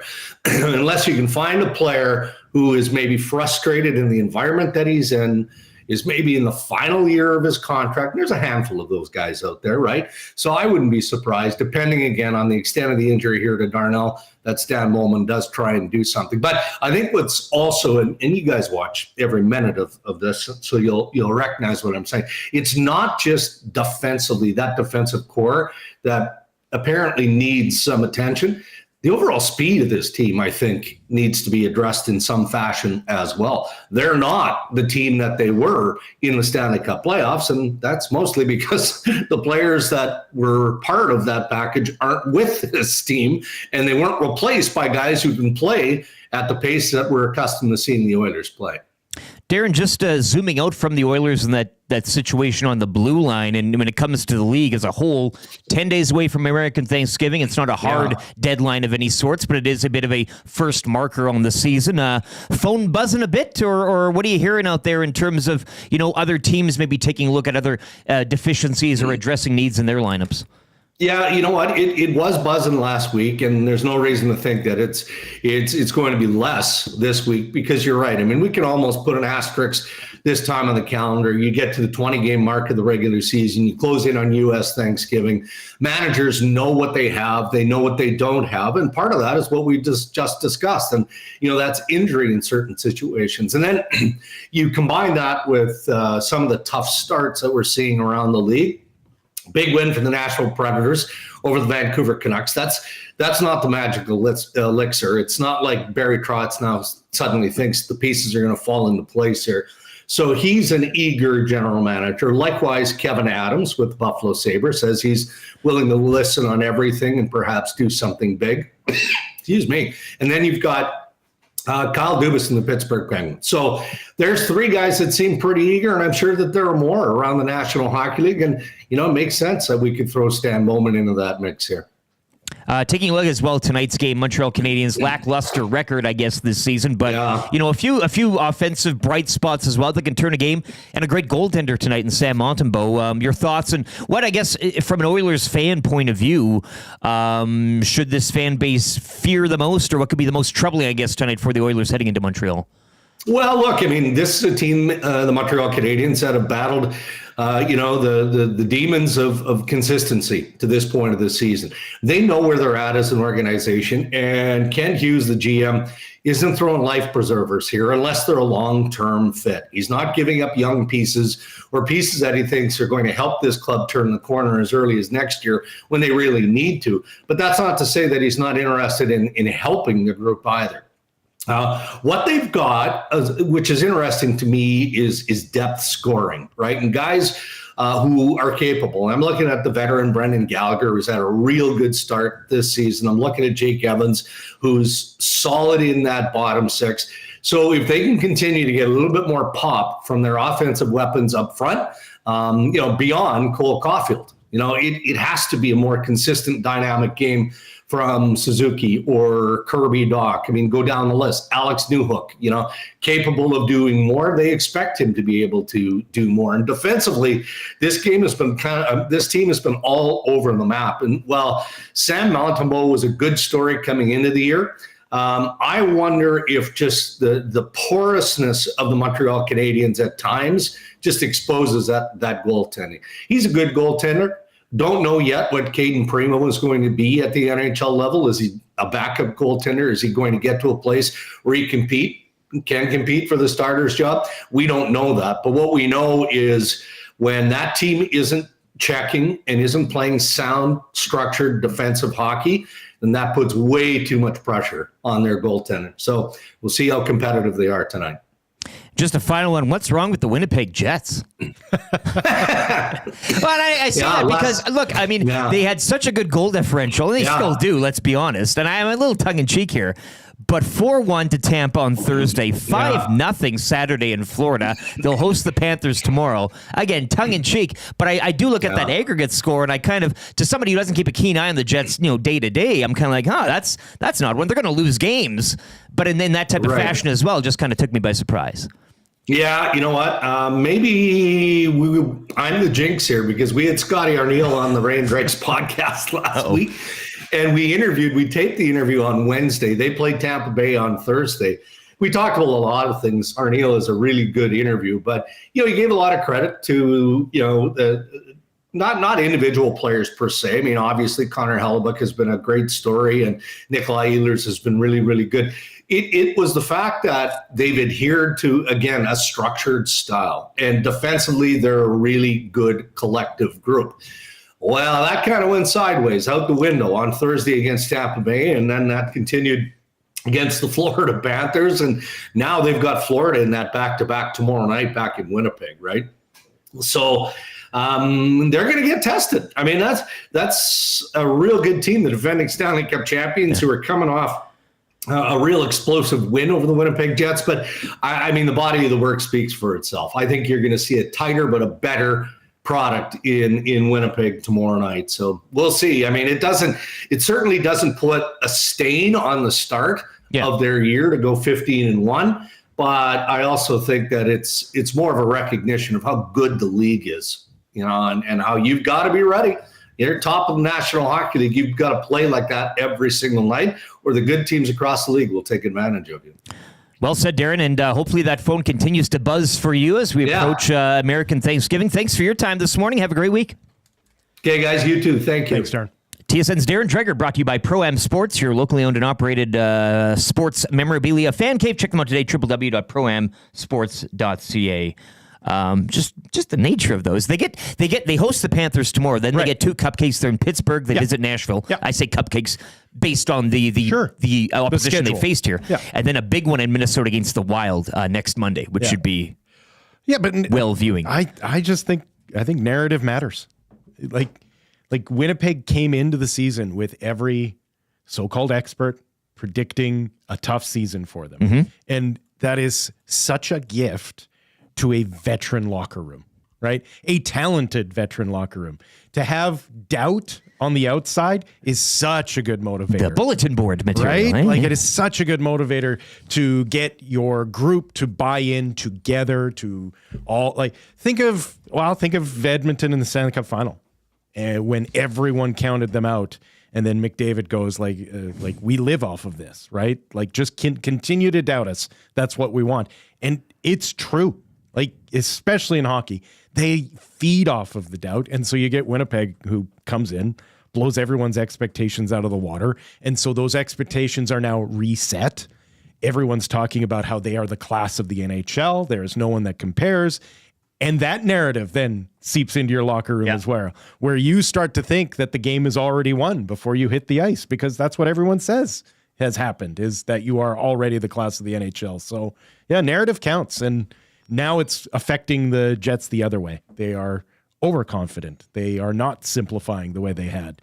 And also, Connor Hellebuyck gets tired. Sure. I mean, that's the other. We always overthink it. It's usually goaltending.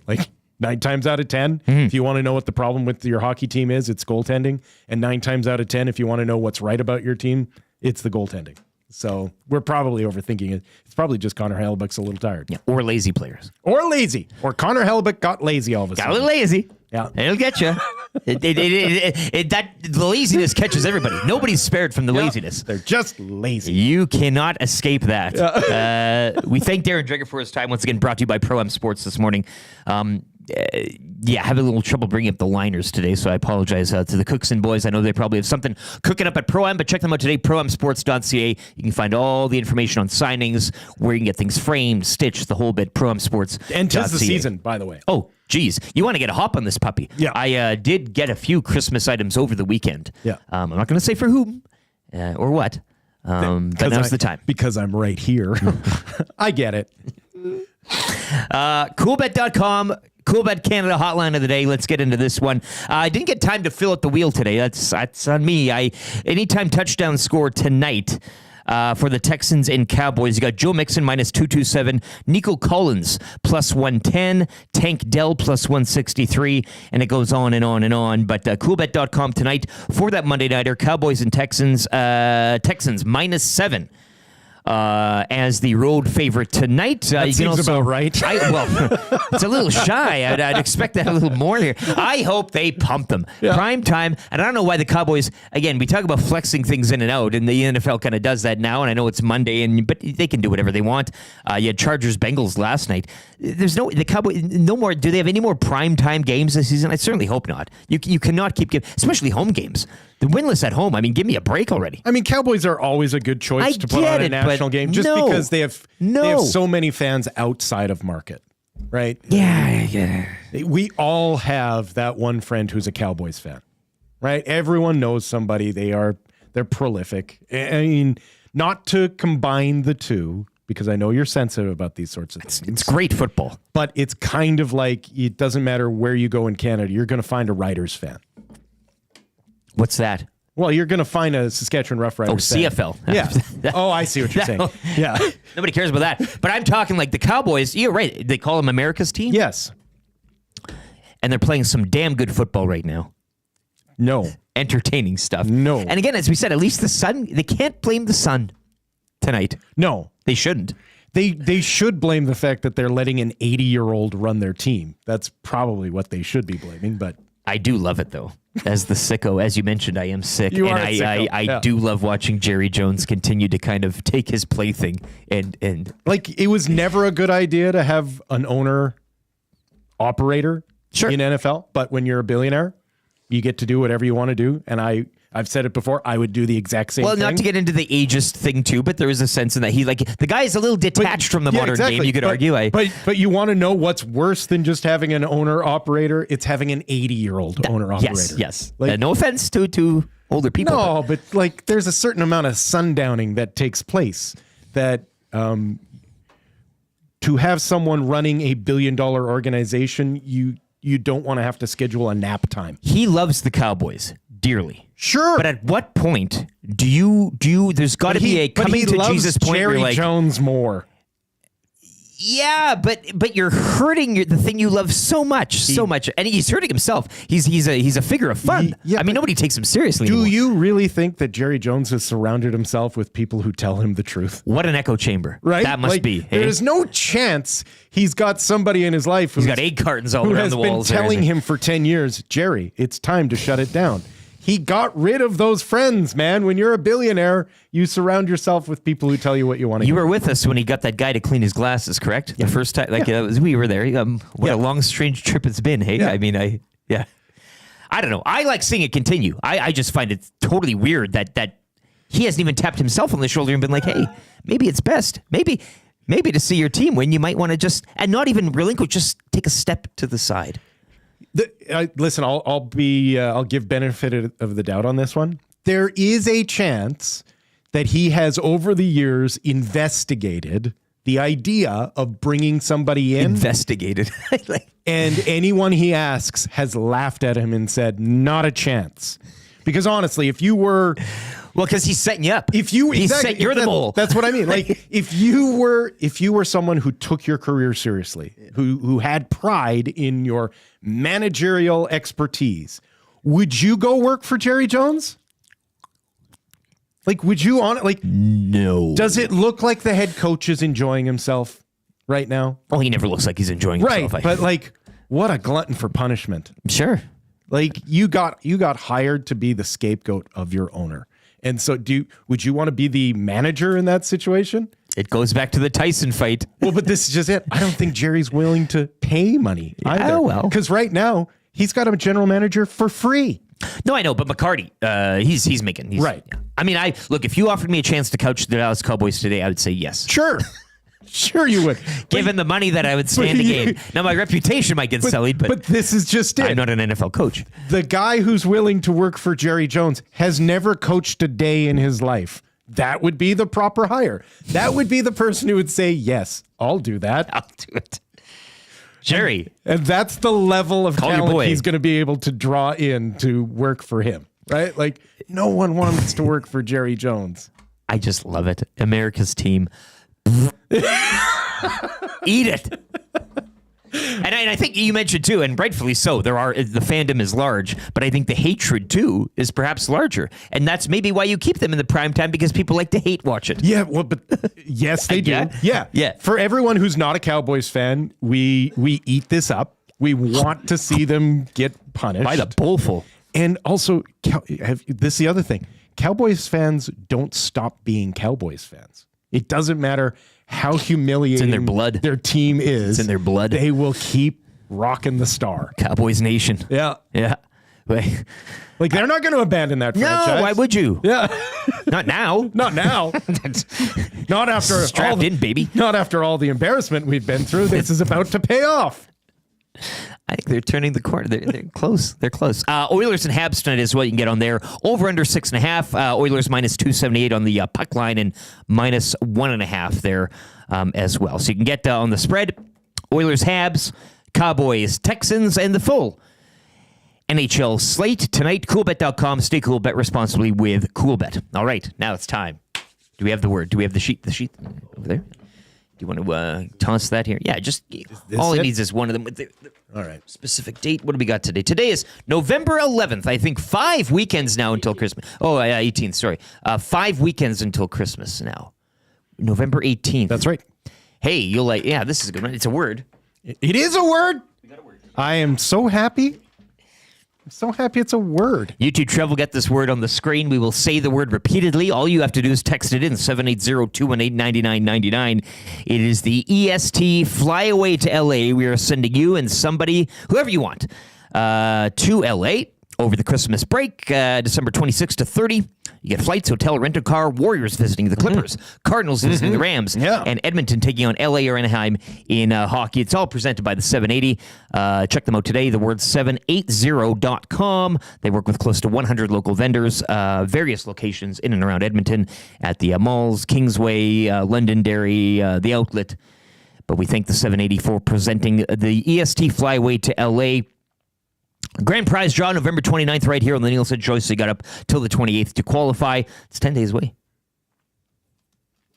It's going to be, like I said, it's a high of minus 16 on Saturday. All of a sudden, that trip to LA is going to sound better and better and better. During that Christmas break, when you're just sitting around eating cheese, you go away. Everybody has the time off. You don't even need to get the time off. Probably already have the time off. So you don't need to dip into your vacation time for that. Cheese. So much cheese. Too much cheese. No such thing. We got the word up. How do you like that, Will? Hey? We're talking about the EST Flyaway, and you are going to... Getaway. Get away. Getaway. It's getaway. Getaway. Getaway. Why isn't it putting? It is a word. It is a word, yeah. Yeah. I'm kind of pumped about that. You can also have them split. You don't need the compound version, right? It can be get away. Get away. Get away from me, but this would be get away.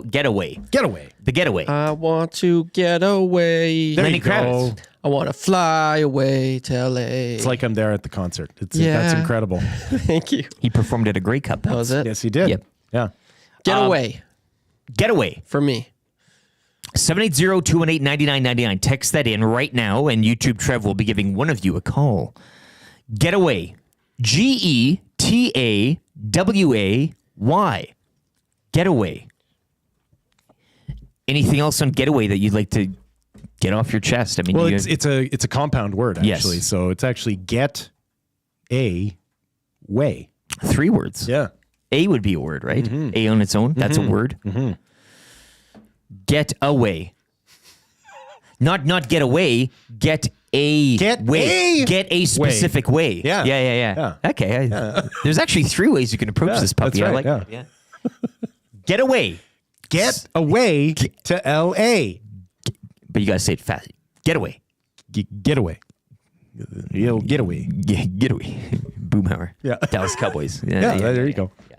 Getaway, 780-218-9999. It is the EST Flyweight to LA presented by the 780. Check them out today. The word 7, the number's 80.com. Get away. Get away. Get away. That's good. We'll take a sports EST sports break here. YouTube Trev's got you updated on everything happening in the world of sports. We'll be back with a little fan zone. And Mike Tanier, NFL analyst, you know him, you love him. He'll get you set for Monday here. Recapping Week 11, the Sunday slate, and setting up tonight's Monday Nighter Cowboys and Texans. All on the way. Get away. In hour number 2. It is the Lieutenant Eric Show. Lieutenant Eric, Will Fraser, and YouTube Trev here in a sports update for Park Mazda on EdmontonSportsTalk.com.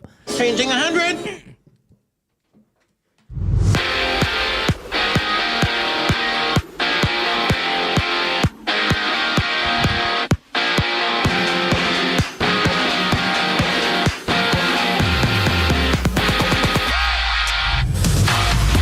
Toronto Argonauts defeats the Winnipeg Blue Bombers by the score of 41-24 to capture the 111th Grey Cup. Winnipeg appearing in its 5th straight Grey Cup, but suffering its 3rd straight loss in the championship game. In hockey last night, the Predators topped the Canucks 5-3. Stamkos with a pair of goals. Rangers shut out the Kraken 2-0.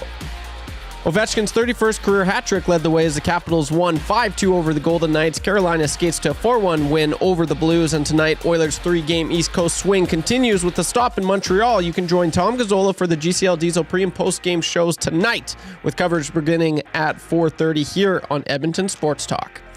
The Oilers coming off a 4-3 overtime loss in Toronto Saturday night. In Week 11 of the NFL, the Lions demolished the Jags 52-6. The Bills give the Chiefs the first loss of the season, 30-21, and the Chargers improved to 7-3 with a 34-27 win over the Bengals.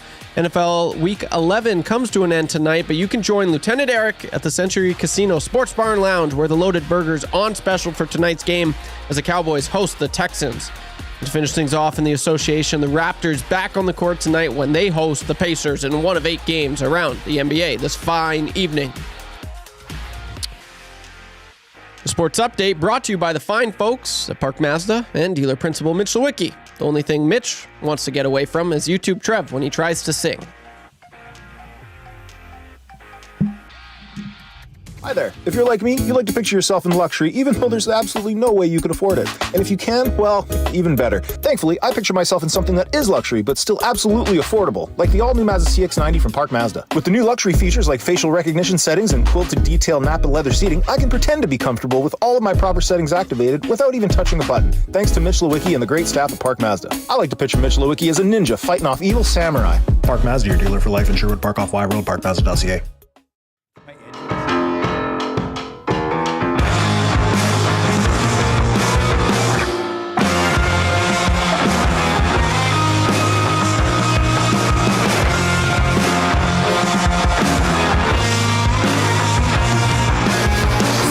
Closer to the hollow, the devil may care.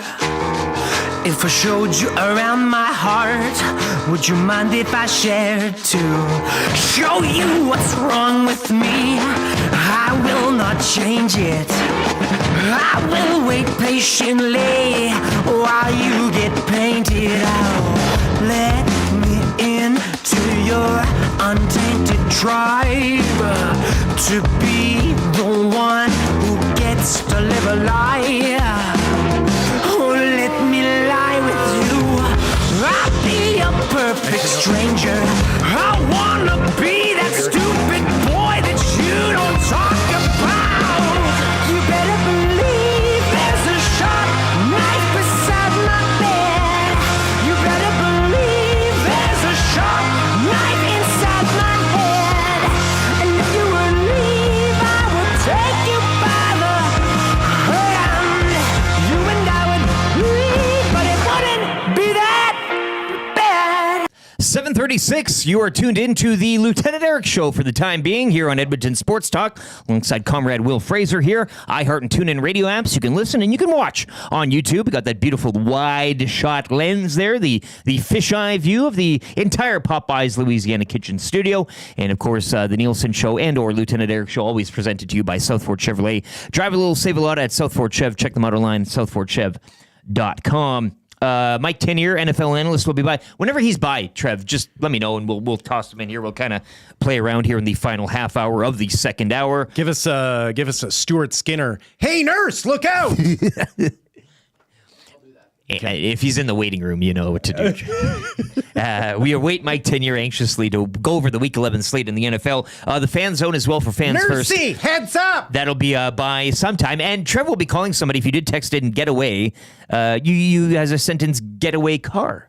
You could also. That's right. Yeah, that's right. Getaway rental car. Getaway rental car. If you did text in getaway, 780-218-9999, be by your phone. Trevor will be calling somebody shortly for that, and we'll qualify another listener. Your next chance to qualify, and you can do it all through the day, 4 times a day here on the Edmonton Sports Talk menu. But the Hangout, 9 to 11 today with Matt Iwanek. He'll be by. That's your next chance to qualify as well. Getting into your texts, again, the Paris Jewelers inbox filling up with getaways. Just going to go back a bit. Gyro says, Will, I like your analysis of Leon, but 30% of the time he stays out too long, so he can't hustle because he is too tired. So Will is saying that us hillbilly Oilers fans are too cavemen-like to understand Bouchard's game. Evan thinks the game at such a high level and is too intelligent to backcheck. Amos Moses chimes in. No, that's not it. He said caveman-like in quotes. I don't think you said that. That's his words, not yours. I'm just saying that if what you want is a try-harder, you'll get a try-harder. If what you want is a person who plays at a high skill level, you're going to get somebody who looks lazy from time to time because that's the way that they play. They are waiting for the game to come to them. Somebody also thanking you here, Tubi Gang, says, hey boys, long-time listener here. Just wanted to say thanks for that gem of info about the invasive feral hippos in Colombia. Yeah. I was dropping that tidbit of info all weekend to everyone I spoke with. Dining out on it. I love it. Put it in the pocket, take it with you, and look what I got for you. I used to be intimidated at dinner parties until I found out about the hippos in South America. A great wild card to kind of play. Yeah. That's exactly there.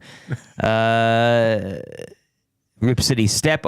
Oh, sure. Room in the update for Jags getting stumped, but nothing about a Rip City 3-game win streak in Canadian. Shaden Sharp averaging 30 points a game. Yeah. We're waiting for you, Rip City Step. We wanted a bit of an update on Mr. Sharp and the Trailblazers, but good to see. Good to see. NBA Cup action continues tomorrow, I do believe, with a full slate there. So, well, we got time for that. We'll deep dive, maybe dedicate an hour. 3 hours. Unless you want to do it during the fan zone here. We could the fan zone. The fan zone for fans first.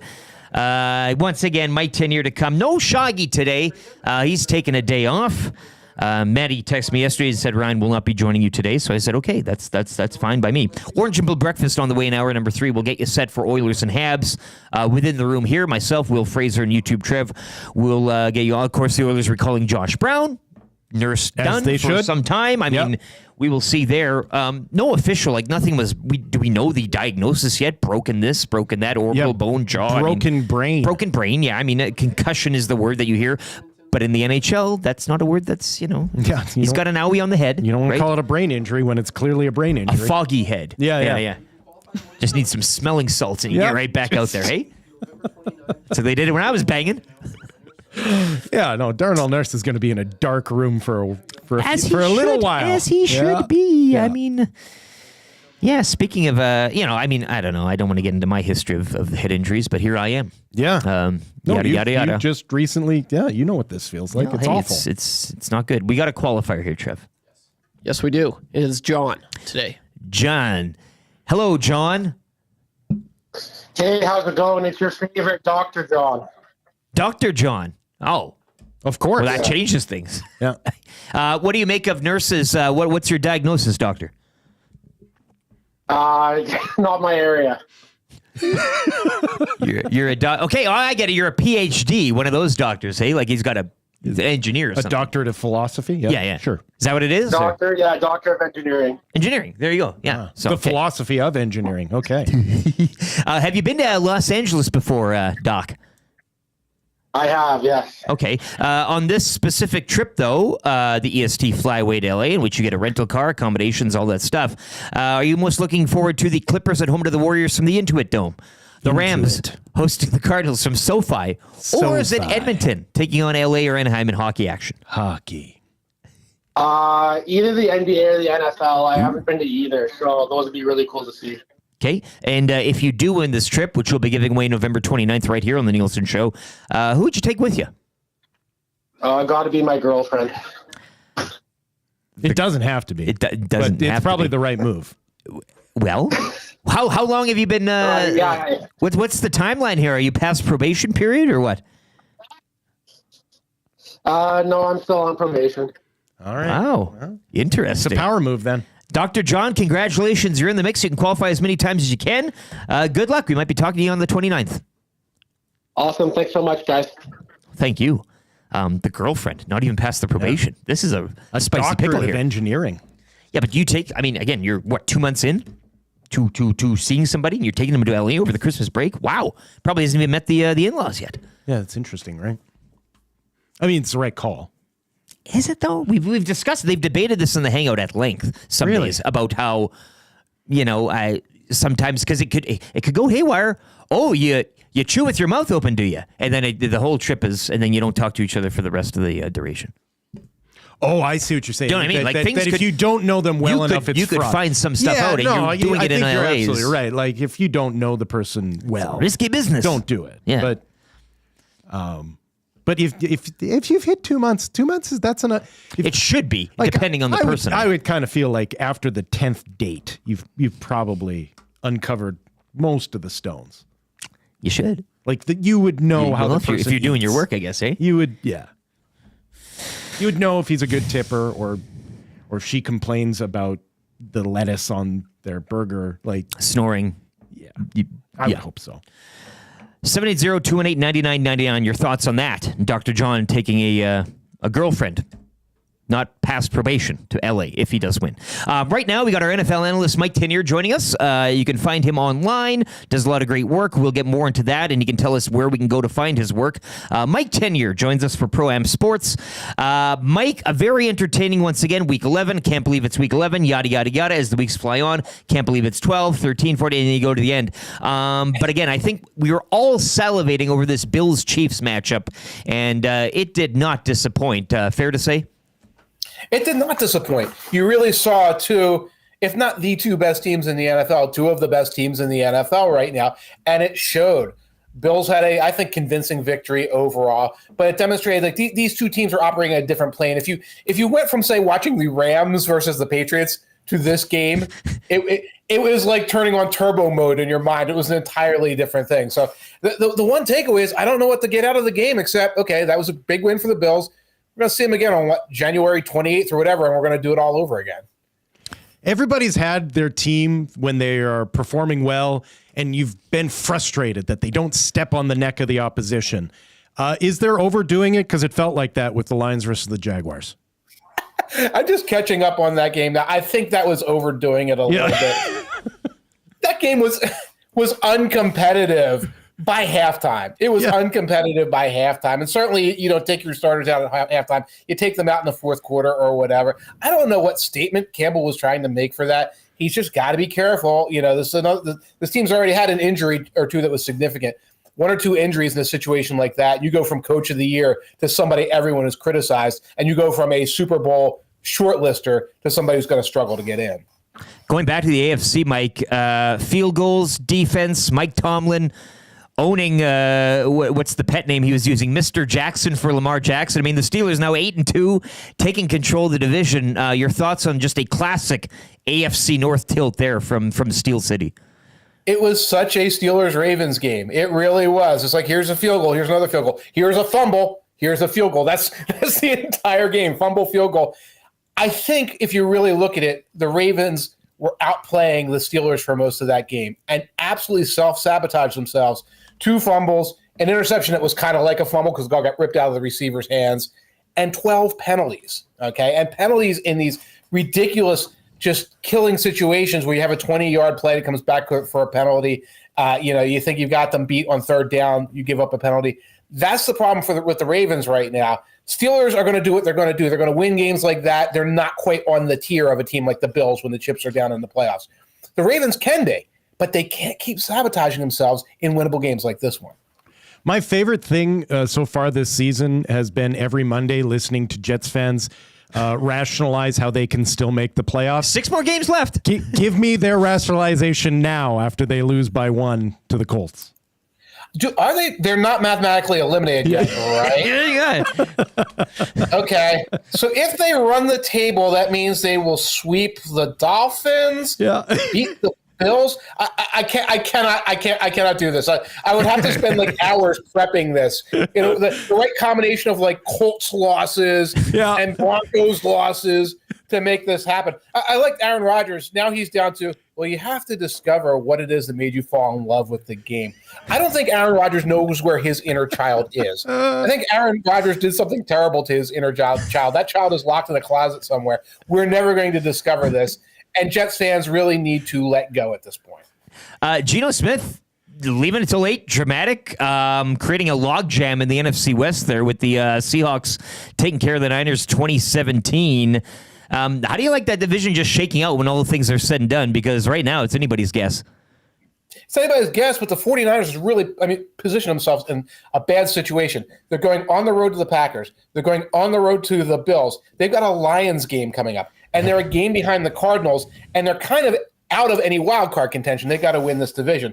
I still think the 49ers are the best team, but I don't know if they feel like they're the best team right now. Really, the vibes are bad. You see it in losses like that. Keep your eye on the Cardinals. They've got a makeable schedule coming up. They've got 2 games against the Seahawks. They can beat the Seahawks. And I think they can because I think they're the better team. They're going to end the season with a lot of games against like teams like the Panthers and the Patriots, and they're going to be the team that rolls into the playoffs. The sun shouldn't be an issue tonight for Jerry Jones and the Cowboys, should it? Or? Oh, wait, what time is kickoff there? No, it shouldn't be the sun, but maybe the moon shines in there at a certain level. Yeah.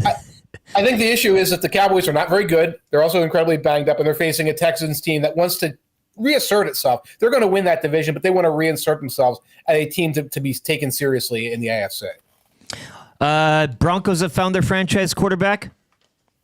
I was looking at something, and entering the week, the quarterback who threw the most downfield passes in the NFL, the most deep passes, was Bo Nix. I was flabbergasted because I swear for the first 3 weeks, all he threw were screen passes. But they've opened things up for it. That was a strong outing by him. It was a very strong outing by that Broncos defense as well. So, they found their franchise quarterback, and don't sleep on this team moving forward. They're in position to get a playoff berth, and they have a defense that's going to keep them in every single game, and they're trending in the right direction. Define this season for the Chicago Bears. Stop it. Use as many words as you want, or as less as you want. It doesn't matter to me. Maybe make a face if you want. I am Charlie Brown, and the world is Lucy with the football. 4 straight. That's about it. Charlie Brown and Lucy with the football. 4 straight. That was a snake bit loss yesterday.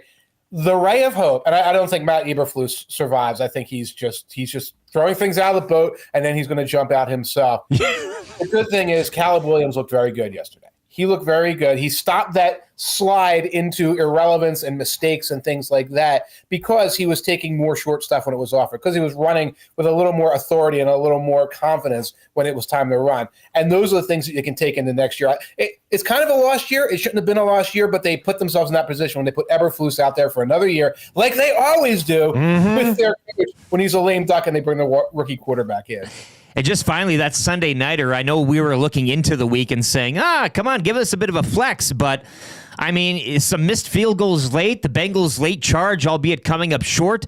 You're not going to Chargers team, and I'm not going to say it that they're going to, give the Chiefs any sort of trouble, but it is kind of fun to watch now. 7-3, winners of 4 in a row. Your thoughts on the Sunday nighter? Yeah, I'm glad they didn't flex it because we got to see Justin Herbert have one of those games that we always hear about. Where he had this great game, but we didn't see it. It was the 4:30 game, and the Cowboys were playing the Niners or whatever, so you didn't see it. Now you saw it. It was really strong in the first half. He does tend to tail off in the second half, and we saw a bit of that as well. You got to see his signature Joe Burrow performance if you stayed up for it. And the Chargers are a playoff team. In the AFC, if you're kind of good, you're a playoff team. The Jets are not kind of good. That's why they're not a playoff team. They're bad. But that's who the Chargers are. You're right. I don't think they're a threat for the Chiefs in any way. But you can see the defensively, they play well. Herbert can take over games in bursts. They're not somebody you can look past in the AFC. NFL analyst Mike Tanier, we appreciate your time as always. If you could let listeners and viewers know where you're at right now, where people can find your work and gobble it up. I'm at the Too Deep Zone Substack. That's my own member-supported website with all the great stats, info, analysis, jokes you used to find at the New York Times, at Football Outsiders, at Bleacher Report, at other places. You can find me at MikeTanier.substack.com. Our week doesn't get started until we have a conversation with you, Mike. We really appreciate your time this morning, man. Have a good week. Always a pleasure. Take care and enjoy your week. There it is. Mike Tanier, NFL analyst. God, I love it. Exactly. Chris Berman, whatever. The fastest you can have your whatever. This is the NFL rap that you need. Mike Tanier. Love him. And I appreciate how gentle he was on my Bears. He reads the room. He knows that he's not one to kind of, you're laying in the mud. He's not going to push your face into the mud and make you like bubble up here. He's just going to, you like the mud, eh? And he's brought to you by Pro-Am Sports. We appreciate them as well, sponsoring that segment. Check them out today, proamsports.ca. Let's get into the fan zone for Fans First now to wrap up hour 2. If you want Oilers tickets as well, by fans for fans, no fees. Check them out today, www.fansfirst.ca. The fan zone, and I kind of want to get back to the fight on Friday, Will. Good. Super. Well, why not? I mean, we don't have a lot of... It's not like every day we can get a gift like this to talk about on sports and sports radio and not sport. Viewership and everything. It's sports entertainment. Yes. Correct? Meet halfway on that one. Listen, we know the big man. He loves his... He loves his reality television. We like the big event. Yeah. Right. And if you want to break this down the same way you do reality television, I am there all day for it. This was a Survivor type of finale, sure. But that ain't boxing, baby. Well, Michael Gerard Tyson going the distance. Of course. Did you you had it a decision, did you not? I had it going 8 rounds. You're very smart, man. I had it being completely disappointing. Yes. And I had Jake Paul winning. Yeah. What a shocker. Like, why are we surprised that a clearly scripted event followed the script? Like I said, if you tuned in hoping to see the Tiger flip out and maul Siegfried or Roy, then that was yes. He could have, though. There is the chance. There is the chance. He had him. But most nights in Vegas, the Tiger jumps through the flaming hoop. There are a few videos out there that, as people do, they deconstruct it after the fact, right? And it's like, this is the time where Tyson and Paul, and they said, oh, yeah, we're forgetting it's fixed. And then so they go back. Like there were times when you could tell Tyson had a shot to do something. Sure. Yes. And there was a bit of like... Because people will have old videos of him fighting with the same move. Somebody goes to get him over the head, he ducks, and then he comes back up and bangs you. Sure. He had a chance to do this. Right. And he didn't. No. Because? Well, 2 things. He wasn't paid to. I love this. And secondly, he's 60. Like, I don't know. He could have. I don't know how we forgot that this was supposed to take place, 6 months ago? And he almost died of a heart attack, so they had to delay it. Like... why are we surprised that the guy who is barely holding... I know he looks good. I know that you're sitting there going... That ass. He looks so fit. That's great. He obviously has figured out the right cocktail of drugs to make him look better. But that doesn't change the fact that he is still a 60-year-old man who has been boxing since he was 10. Like that, there's so much mileage on that guy. Just to reiterate your thoughts, YouTube Trev, did you win money, lose money? This went exactly how you thought. Because I know that, again, you were telling Jasmine some hard truths last week, and I still think she hasn't accepted them. Didn't win or lose any money, but I lost some precious time. Yes. Yes. Boy. Time. Yes. Time. You can't put a value on time. Well, the fight is still buffering on your TV, right? Yeah. That in and of itself was just annoying. Like that was There's all still I a read. circle just spinning. Yeah. Leave it up there, burning There up. were some pretty funny jokes with that, but no, like it was as expected. Yes. I'm not gonna lie, I actually did think that Jake Paul was gonna, I thought that was part of the script. I thought there was gonna be a TKO. Yeah. Oh, you thought he was going to get a stoppage? Yeah, I really did. And yeah, I totally, there's so many videos I've seen. It's like, oh, this is where Mike Tyson forgot about the script, because he did land a few pretty good punches early on. And then he's just like, oh, he dialed it back a little bit. He'll bite the glove. And the whole fight, he was biting that darn glove, man. So he had been in interviews where people are like, man, you look really good in these hype training videos. And he specifically has been like, yeah, but you didn't see me have to be in bed for 5 days after we filmed that. Like, it's not like Tyson was lying leading up to this. He was telling us that his body can't do it anymore. He was telling anyone who would listen. And for whatever reason, we just don't want to hear it. I mentioned it reminded me of my 3-year-old when I told him there was no... Oh, careful now. If you got kids in the room, cover their ears. When I told my kid there was no such thing as Santa Claus, that it was me. That it was me the whole time. My kid looked at me and like gave it 5 seconds of thought and then went, no, I don't believe you. No car horns. And decided to believe the lie. And that's what we did. That's what a lot of people did with Mike Tyson. Everyone told you this isn't a real thing. And you went, no, I'm going to believe the lie. You went there today. Yep. You are spicy. No car horns and radio ads. Yep. And no talking of the jolly red guy. Oh, but you went there. Yeah, but this isn't radio anymore. Well, I know. No, this is the real world, baby. This is holy heck. Yeah. Emails will be flying in if I could access my email today, which I can't, and it's pissing me off. Sydney Thomas, remember that name? She was the ring girl for the bout. Okay. She saw her Instagram following skyrocket by 300,000. Great. Doubling her audience. So she comes out a big winner. So somebody won. Somebody won that night, and it was one Sydney Thomas, the ring girl. It's like the streaker at the Grey Cup, where somebody's OnlyFans account just got new subscribers. Good. How many recreational drugs do you think were going around that place too that night? Hey, I mean, that was you saw guys in cheap or expensive I think it's funny suits, that you think that they're recretional drugs. Like those drugs. Define it what you want. Those at this point, those are drugs enhancing. just to stay normal. Baseline stuff. But that place looked... Lots of lockjaw. There was lots of wide-eyed. There was not one blinking. Not one set of eyelids blinked in that entire house that night. Yeah, the other people who won was Visine. Holy heck. There was a lot of Visine going around. Sponsored by Visine. Yeah, exactly. lots of eye drops being applied. Yeah. You're getting ripped for the Santa Claus stuff here. I look, his words, not mine. I didn't... Are they upset that that's the problem. Yeah. You shouldn't be upset. He's just telling the hard truths. Yeah. It's not a hard truth. It's not even a hard truth. Like this. Well, it is for some. Like if I was to come on here and say that Lionel Messi for the last 10 years has been conning everyone, that's a hard truth. Well, except for football fan over here, he may want to believe that, but I don't personally. Jasmine is in the nasty chat. Sad face emoji. You might have been right, Will. She's finally coming around. Yeah, she's turning. Yeah, she's turning. I'm sorry you had to find out this way, but he warned you. It's good that you have found out. You warned her, though. Yeah. Become a more discerning consumer, right? Bones says Will is fit, but wouldn't beat the guy who finished 150th in the Olympic marathon. Fan zone. Right. That's to your point. Yeah. Exactly. I like what Jen Cool says in the nasty chat. I think this will hurt Paul for the future fights, hopefully. And nope. You don't think so? He made $40 million. I know, but the shtick is gonna and that's just his reported. That's not how much he made gambling on himself. Yeah, which is where the money is being made. Follow the money. Right? But this isn't just about how much Netflix plays for it. It's about how much all of their shell companies are throwing into gambling sites. This isn't about fighting. To make off of the fact that there are people out there who are like, oh, Mike Tyson ain't losing this.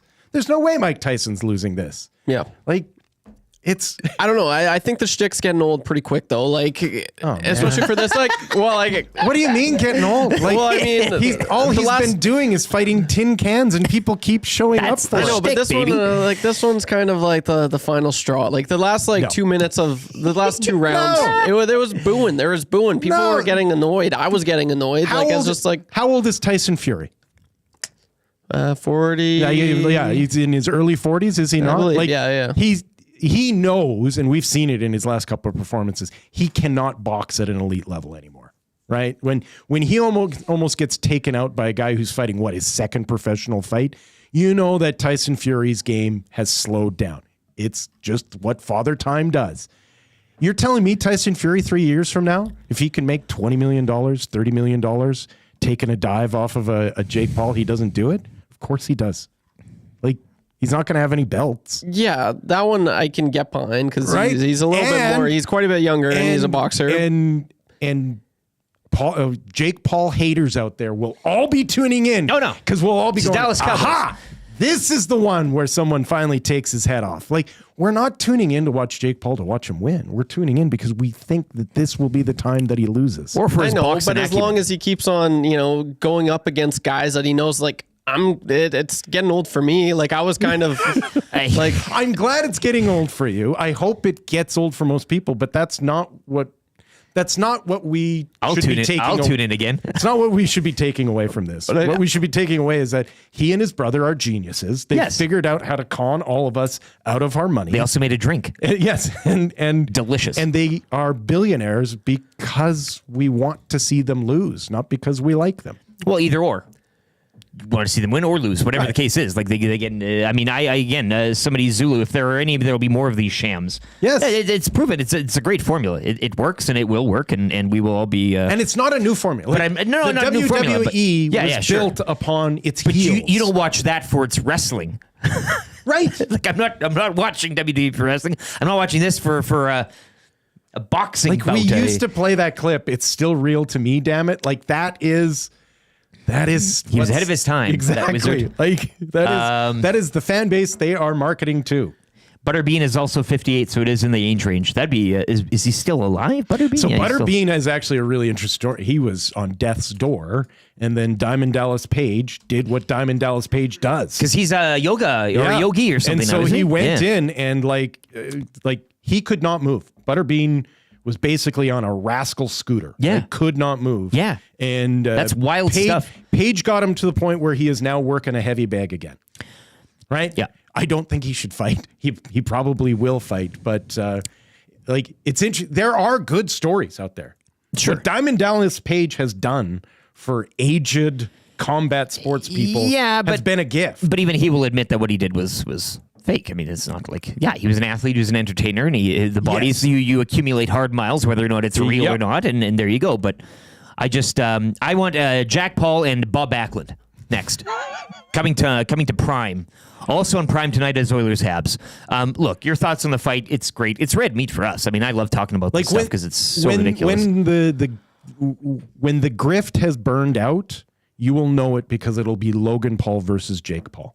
Yeah, and until we see that, that's the top of the mountain. We know that it's still working. Top of the mountain. Yeah, can't wait. Like desperation is the brothers fighting each other. 8:03. This is the Lieutenant Eric Show with Comrade Will Fraser in. If you have any thoughts on what he explained to you as well, if you got kids and it's.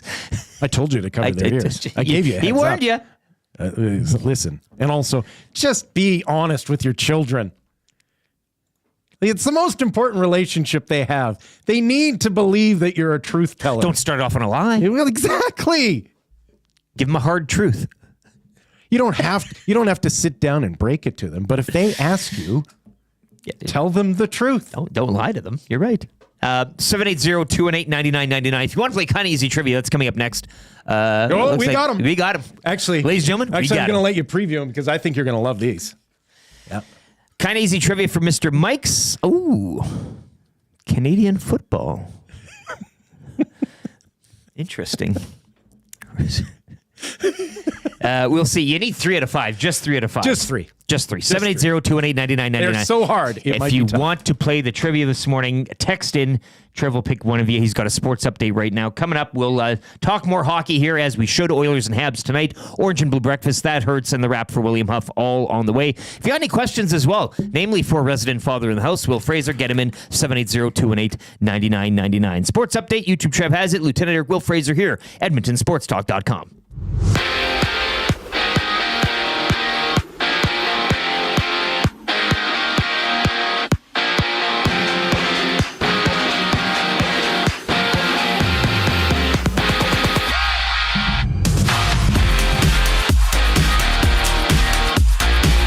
Toronto Argonauts defeat the Winnipeg Blue Bombers by the score of 41-24 to capture the 111th Grey Cup. Winnipeg appearing in its 5th straight Grey Cup, but suffering its 3rd straight loss in the championship game. In hockey last night, the Predators topped the Canucks 5-3. Stamkos with a pair of goals. Rangers shut out the Kraken 2-0. Ovechkin's 31st career hat trick led the way as the Capitals won 5-2 over the Golden Knights. Carolina skates to a 4-1 victory over the Blues. And tonight, Oilers' 3-game East Coast swing continues with the stop in Montreal. You can join Tom Gazzola for the GCL Diesel pre- and post-game shows tonight with coverage beginning at 4:30 right here on Edmonton Sports Talk. The Oilers are coming off a 4-3 overtime loss in Toronto Saturday night. In Week 11 of the NFL, the Lions demolished the Jags 52-6. The Bills give the Chiefs their first loss of the season, 30-21, and the Chargers improved to 7-3 with a 34-27 win over the Bengals. NFL Week 11 comes to an end tonight, but you can join Lieutenant Eric at Century Casino Sports Bar and Lounge, where the loaded burgers on special for tonight's game as the Cowboys host the Texans. And to finish things off in the association, the Raptors back on the court tonight when they host the Pacers in one of 8 games around the NBA this fine evening. Take your career to the next level with Claiborne Services. They're hiring all positions, including journeyman bricklayers and apprentices of all levels. Take advantage of their outstanding mentorship program and work with peace of mind knowing they're an industry leader in safety. Visit www.claiborneservices.com or make it easy and give Jeff a call at 780-910-6728.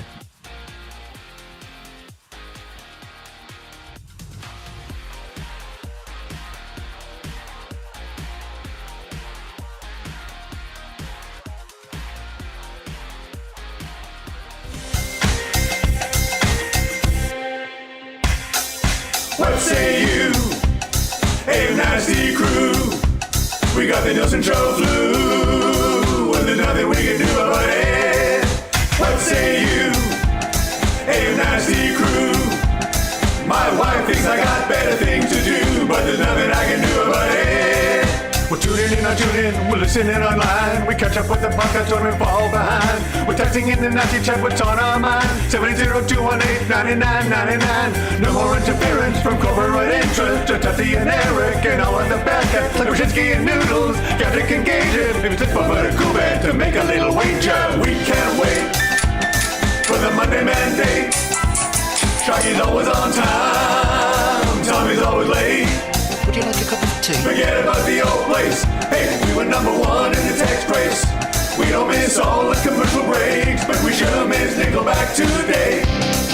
We wanna hear some hot takes and we wanna hear Renee. Why not hold the neck up when I wanna kiss away? Beat up the tire fire and remember that name. We love every goal song, but what about the games? Macramel, Rapaport, Dreger and Tanier. It ain't Christmas season, but they sound like reindeer. Button and my cousin and the tales of the North. All about him being in person, Dusty go forth. What say you? AM Nasty crew. We got the Nielson show flu, and there's nothing we can do about it. And there's nothing we can do about it. And there's nothing we can do about it. 8:09, you're tuned into the Lieutenant Eric Show with Comrade Will Fraser here. Dustin Nielson is still off. He will be back sometime soon. It's EdmontonSportsTalk.com, streaming on the iHeart and TuneIn radio apps, and of course on YouTube. We're approaching the 200 like mark. And hey, we eclipsed the 10.5K subs. You're welcome. Thanks. Well, I'm saying you're welcome. You were striving for it for a while, and you said, "Let's bring in the heat." We went like this, yeah, and we went to the pen. Yeah, that's right. And we got the heavy guns here. It's I very much feel like a reliever who's been left in too long at this point. He's good for 30 pitches. Yeah, that's it. You're way past the count. You don't want to see him go through the order more than once. You are sweating. That thing is hanging like a noodle. You don't let a batter see him twice. There you go. Sent the text. Yeah. Oh, good. -3 for a high this afternoon. Temperatures will be taking a turn this week. -6 tomorrow. -9 Wednesday. Cold running this Those week. overnight lows. Yeah, you're gonna have to. You're gonna have to get to the mall. Yeah, do your mall walking. Maybe. I do a lot of weighted vest as well. You can kind of bundle up and do some weighted vests. Yeah, a little bit of snow maybe in the forecast as well. I hope so. Throughout the week. Yeah, it's nice. Well, it goes with the cold, right? If you're gonna have cold. Yeah. Give me a little bit of sun. That'd be nice, too. 780-218-9999. We're coming to you live from the Popeyes Louisiana Kitchen Studio in the Nielsen Show, or Lieutenant Eric Show, presented, as always, by Southport Chevrolet. Drive a little, save a lot. www.southportchev.com. Kind of easy trivia right now for Mr. Mikes, who is on the line, Trev, playing for a Mr. Mikes GC tonight. We got Bronco Nick on the line right now. Bronco Nick, an old crack pack trader in the Westgate Shopping Mall parking lot, as him and I have he should call himself Bronco Nicks. Am I right? Text that in. You could be going to AW. That's a real clever one. Bronco Nick, how you doing? You must be feeling flying high. Bo Nix, eh? Bo Nix. Sure am. Yeah. Yeah, it looks like the real deal. The real deal. As Mike Tanier said, I mean, he's leading in all those statistical categories. it's something to see here. You've played before, I assume, eh? I don't think so. Yeah, okay. You're a long-time listener, viewer, but yeah, first time on the... okay, well, I like what that. a day to go for number one. Well, that's just it. It is a Monday. You only need 3 out of 5. I think you know the rules here. You're playing again. If you get the 3 out of 5, 25 to Mr. Mike's. You'll be off there for lunch, supper, whatever you want. We will start the ticker after I read the first question. You good to go? Yep. Who won the 111th Grey Cup? Toronto Argonauts. Who won the Tyson Paul fight? Paul. Who won the Oilers-Leafs tilt? Leafs in OT. Who won the Battle of Endor, the Empire or the Rebels? The Rebels. Who is winning the Nielson versus respiratory virus battle? The respiratory battle. 5 out of 5. He's going to Mr. Mike's. And he got it! Are you kidding me? That's right. Who do you think you are? I am. Get it right. You can't have a newcomer come in and steal the show. That's a paddling. Oh, we've been strong. We're just playing by the rules. Oh, you better believe that's a paddling. And I was in Miami with my new beach house. Well, it was a couple minutes from the beach. That's a paddling. The first year we took it to the limit. You cannot come to my house. No, not today. You cannot come to my house. No, not today. We are rolling today. Bronco Nick, 1-0. What do you think of the new unis? Yeehaw!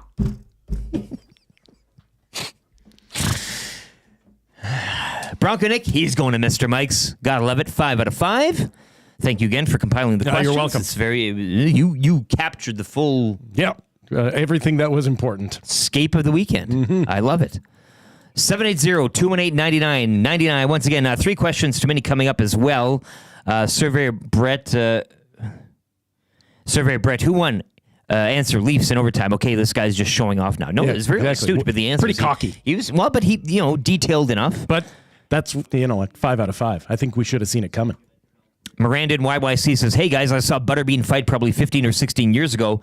Now, and he looked like an old man then. Actually, the fight was in Edmonton. I'm pretty sure I still have pictures of it. Clearly a perfect fight for Jake." That comes in Miranda from YYC. Right, yes. Another 60-year-old. Yeah. Yeah, well, I mean, okay.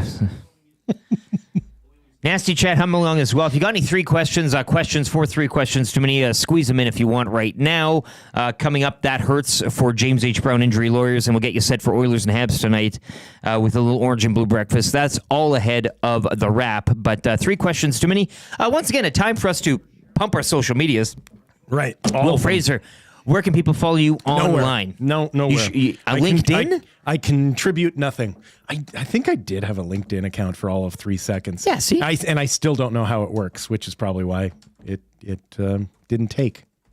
What is that anyways? I It's feel like like a job I site, feel eh? like Lachlan Cross came to me one day and was like, you know what you need? You need to get on that LinkedIn. You got to celebrate this LinkedIn. Yeah. And so I did, and then went, what is this? Does anyone know what LinkedIn is? Well, isn't it a job? You put your resume up there and you sell yourself, right? Like it's kind of Sure, but okay. Is a that whoring for the business class? You're out there and you're like people walking down and you're in the shop window and you're like, look at me. I can work at your job.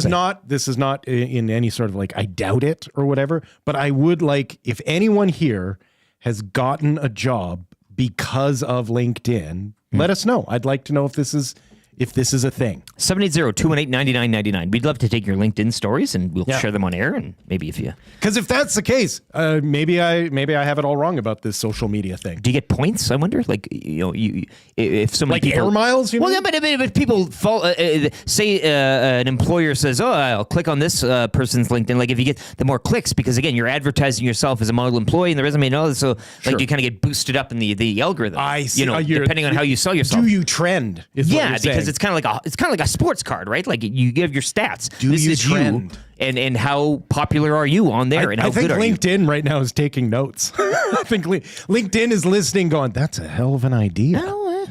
Let's have workers trend." YouTube, Trev, you are on social media. Let the fine folks know where they can find you. Where's your LinkedIn profile? Don't have LinkedIn. They were really pushing it when I was in college. Hence why you're here. Yeah, Well, yeah. Old paper who knows? resume, hey? Yeah, maybe I There should you get go. on that. Yeah. No, I don't know. I never got no interest in that one for me. But you can follow me on Twitter and Instagram if you want. YouTube_Trev. And give us a follow while you're at it. Give us a follow. Do you Reddit? Yeg Sports Talk. Matt Iwanek loves Anyone Reddit. here Reddit? Yeah, dabbled Yeah. a little bit. Nothing. I don't know. Do you just Doesn't go on really- there to insult people? Yes. Like that's all it is? That's you. Yeah, it's that's pretty well why I go on there. I like the anonymous. It's fun. Yeah. You just go on there to bag just- on ex-girlfriends. and just that sort rip of on thing. everyone. Just real healthy stuff. Yeah. The Oilers subreddit's always interesting. Yeah, to that's a take good look. place to live. Yeah. Yes, it is. Very toxic. Yeah. That's what you love on the internet. Yep. 10- says, I got a job off of LinkedIn. HR manager saw my profile and emailed me to set up an interview. That's great. Rams fan says, I got headhunted by a company's HR team, and to which I eventually took the job they offered. So success There you stories here. go. pouring I in. like this. Nasty Kenny says, We I don't w- hear enough about this. So, Well, no, so I like the this, good stuff. actually. Yeah. We're let's- taking the piss here, but it's Yeah. Nasty Kenny says, I learned of my current job because of a LinkedIn post. 'Kay. Darren G says, I got a job once because the manager liked my LinkedIn profile picture. So he doesn't even need the trended. stats. Just his, He that's what I'm trended. saying. You get a good haircut or a picture, and you're all right. there you go. You're getting That's the great. job. I love it. Okay, well, Mo says most professional jobs are required through LinkedIn. It's taking over for Indeed. Indeed. Okay. And that's another. And then All he right. says something else I didn't really understand. Okay, well, that's fine. So, yes, follow YouTube, Trev. Follow the So station. there is a reason to Get be on on LinkedIn. social media, is what you're saying. Somewhat. That's what I'm hearing. It is social and media. I appreciate LinkedIn that. is social media. And I appreciate that there is something working. Jen Cool says, my job is from a post on LinkedIn. James B used LinkedIn for my job now. It's a business connection. Nice. Social media. It's about business connecting. This all gives That's me a great. headache. Darren G follows up, it wasn't a great job. Oh, okay. With the success comes a bit of that. So it's kind of like dating on social You media. never know, Is right? that what it is? You take it for a spin. Johnny Alberta, LinkedIn is annoying AF, but I have literally gotten interviews and job offers from it. So it's okay. Well, so then you got to it's- kind of do your. So you are getting something from it. You're getting a little something. Doesn't mean you eat it.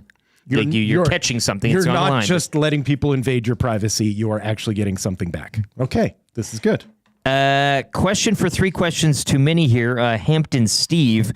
With Springsteen in town tomorrow, the boss. The boss. What's the best classic act concert you've seen live or in their older age? We were just talking about this. Well, we were talking about older age too. I mean, that kind of goes with the fight and everything. So again, yeah. We were just talking about this off the air the other day. Headstones. Headstones was a band that I keep time, loved hey? in the 90s. Yeah. And then got a chance to see them Multiple howlers. Maybe 5 years ago. Yeah. And I remember going out there and being like, holy crap, the Headstones are still the Headstones. Like they were still bringing it. Hugh Dillon, man of many talents. Yes. I mean, actor, thespian, the whole bit, the lead frontman. A good frontman. Like even a Hardcore Logo. That movie, I mean, he was great in Hardcore Logo. That's a classic. Hell of a film. Yeah. Trev, have you seen Hardcore Logo? Never even heard of it. Add it to the list. And Yeah, snatch. there's a little okay. Edmonton cameo in It's that. absolutely. Yeah. It's Canadian through and through. Yeah. Okay. Backstreet Boys, Jasmine says. Depeche Mode, Chris G says. Yeah, but Depeche Mode isn't Depeche Mode anymore. I have this. My brother-in-law. It has to be what my it was. brother-in-law and Yeah, one you of my can't best see friends. Nirvana these days and have, it's like Chris Novoselic is there. Yeah, like one of my best friends. He is a diehard Depeche Mode fan, and he still sees them. And it's kind of sad when you literally lose a founding member. Is it really the band anymore? It can't be. And you give him props for continuing, but Rob from the Grove says Rolling Stones. Okay. What they're it's to each his own. Yeah. You go on the Diamond Dallas Page front as well. Mm-hmm. What Mick Jagger is doing physically is Yes. Yeah, whatever cocktail he's on, give we me a should break. all know what it is. Well, yeah. Well, if we did, we'd never die. be living for eternity. Yeah. AC/DC, somebody chimes in. Now, they're rumored to be announcing some sort of a North American here. It is 2025. That too is not the AC/DC of, I mean, you don't got the... Cool. And I feel the same way about the boss, Bruce Springsteen. Like, I get why you're going. I heard he was doing Christmas carols. I get why you love him, but it's not like... There's pretty much one guy that I will see until the day he dies, and that's Eddie Vedder. Yeah. But that's because I feel like Eddie Vedder... You're not going to see Eddie Vedder to see a Pearl Jam performance, right? Like, he's kind of like our generation's Frank Sinatra in that you will go and see him perform whatever it is that he wants to perform for you. He doesn't age either. It just seems like he keeps transforming himself. Yeah, that's right. Like there's no aging. He just keeps maturing himself as an artist. Yeah, there's something there. Trev, who do you like for the classics? Yeah. So, what was the question again? What was your favorite classic concert? So take a big hit, like artist or band. Now transport yourself 20 years into the future. Which one was still paying off? That they were still delivering. Maybe surprised you with just how much they were still like right now. Yeah. Oh gosh, you're too young. Wait. Right? What about the Eagles? What about the Eagles? They're not bad. I know they did a tour 2018. You are the most disappointing person I know. Why? Have you seen the Big Lebowski? Oh my Big God. Lebowski. No, I still haven't seen that one. Yeah. No band that's had open heart surgery should be at your list. Don't do that. Come on. Yeah. Okay. Okay. I'll throw one a couple at you. One of my buddies went to both Eagles. He numbered said it was bands. unbelievable. Both numbered bands still deliver. Blue Man Group. No, Blink 182 and Sum 41. I've seen both of them recently, and they both still deliver.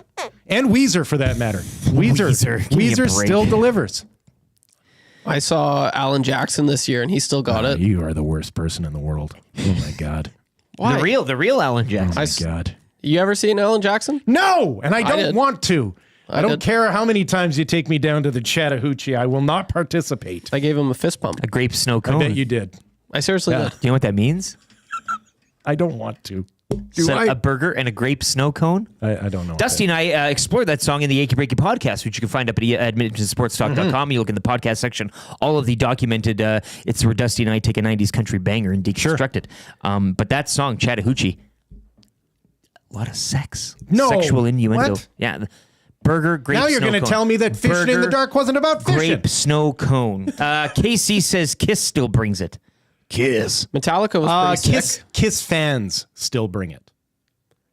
Like, Yeah. Imagine a Kiss concert without Kiss fans. That band is all about Ace. It's weird. Yeah. Right? Yeah. Somebody says Metallica question mark. Yeah. But you show up for a Kiss concert and you've got 10,000 people dressed like Kiss. Like that's a moment to be a part of. 10 years ago, my wife and I, we went and saw the Fleetwood Mac come here. And that's already 10 years ago. Fleetwood Mac, old Stevie Nicks. It was a pretty good show. Yeah. Nickelback. Go ahead. Question number 2. I want to see how many bad suggestions you can throw out in earnest. He's trying. Like you are Just silence. You're a perfect 4 for 4 right now. Keep going. I like the Nickelback. Well, Confessions. There you go. Yeah. Theory of a Dead Man. Yeah, I get it. Toad. Not bad. Toad. Yeah. Oh, I hate that. Question number 2, boys. It is National Princess Day. Your favorite princess of all time? Of all of the princesses. Yeah. Fiction, nonfiction, or this is a crafty way to say, Ryan Reeves is a princess. If anyone watched the first 2 seasons of The Crown, Princess Margaret. I never watched that smoke show. Yeah. Well, she looked just like what's her face, who was at Virgin the same time as us. Lamia. No, not Lamia. What was her name? Drawing a blank here. That's okay. The Crown? It's for the best. Yeah, I've never seen that one. But that was based off real life princesses. Yeah. So the royal family. No, I don't. So was Diana in it? Because my answer is Princess. Eventually she Princess was. Diana. Yeah. It's got to be. Eventually. Right? Elton John. Going back to question 1 too. Yeah. He can still bang him out. Hey, go Watford. Sure. Grace Kelly, Princess of Monaco. Fergie's prostate says. Go for it. Princess Peach from Zulu. Yeah. Trev. Come you on, have Trev. a princess in your life. Your favorite princess. Make it terrible. Princess Leia. Yeah, that's pretty good. That's a pretty good terrible pick. Great. What are you talking about? That was a great pick. From Jabba's sail barge. It's like, that's good. That's a great pick. Yeah, what a pervert. She was awesome. Yeah. Rest easy. Clearly. She's wild. Yeah. Whatever. Chris G says, I met the Cure at the Fairmont Palliser in Calgary. Lingus99 says, the dirtiest man on the planet, Alan Jackson. Check out the podcast. No, you're right. We what a pervert. I'll never listen to any of his catalog the same again. Now it's all making sense. Rip City Step says, Princess Di and 80s Gretzky were doppelgangers. Okay. Party says, Princess Fiona. This is a relative of yours, Trev, in the nasty chat. That's a good one. That's my brother. Princess Fiona. That was perfect. That'd be Fiona. From Shrek? Oh, yeah. Is that? Yeah, Like that's Fiona. Princess Fiona. Shrek-aside, like the Shrek Princess Fiona or the human Princess Fiona? I think he's going for the Shrek one. Okay. When she turns green. Yeah. Giant Mike, Matthew Kachuk. Get it? He likes a lady with some curves. I get it. Yes, he What does. about the Princess Theater? Somebody taking it to a different level. I like that. Yeah, yeah. Actually, that's probably the best answer. Princess Otto. I mean, maybe Princess you like Otto's to great. Yep. go around there and walk around. And Bone says Princess Grace. Grace Kelly was class and beauty personified. Will, you're a Crown fan. What a fantastic series. Yes, Princess Margaret, the first 2 seasons. Baggio. Oh, just a smoke show. He's subscribing to what you're putting down there. Yeah. Xena from Beaumont Dusty. Warrior Princess. Warrior Princess Xena, right? Yeah. We can accept that, I think. Yeah. Rob from the Grove says, I saw The Offspring 2 years ago. They started off slow, but sound great after 2 songs. They're still out there. They're That's how I punking describe it. Rainier beer. We got a Rainier beer drop. I love it. Yeah. You know, the first 2 beers, not so good, but by the third, it started tasting good again. Once they start to kind of zone out a bit, it's not too bad. Question number 3, and we'll keep it brief, but who wins the 112th Grey Cup next year in Winnipeg? It's in Winnipeg? It is in Winnipeg. Oh, well, then it'll be Saskatchewan. Ooh, wouldn't that be? Ooh, that would ruffle some feathers, hey? Ooh, you love the chaos. It's chef's kiss. Oh, baby. Yeah, Ooh, chef's kiss. Ooh, baby. I'll agree with you there. Trev, any thoughts on that? It's going to be the Elks. I love it. It'll be the Elks. There you go. Yep. Thank I'm you. confident. I'm very That's confident fantastic. in this. Yep. This is like Gager picking the Red Blacks to win the Grey Cup over the weekend. Mm-hmm. It's nobody. Oh, yeah. CFL. Who cares? Let's move on. That Hurts, brought to you by James H. Brown Injury Lawyers. When accidents happen, go to jameshbrown.com. That Hurts. I think most of you, again, getting back to the big fight Friday, right? Like, that's the... Not you can't get enough. There was nothing about it that hurt. Can't get enough. None of the punches hurt. Well, the only thing that hurt was the streaming. And again, if we're going to go to the future, as everybody likes to say in our sports digestion, kind of got to...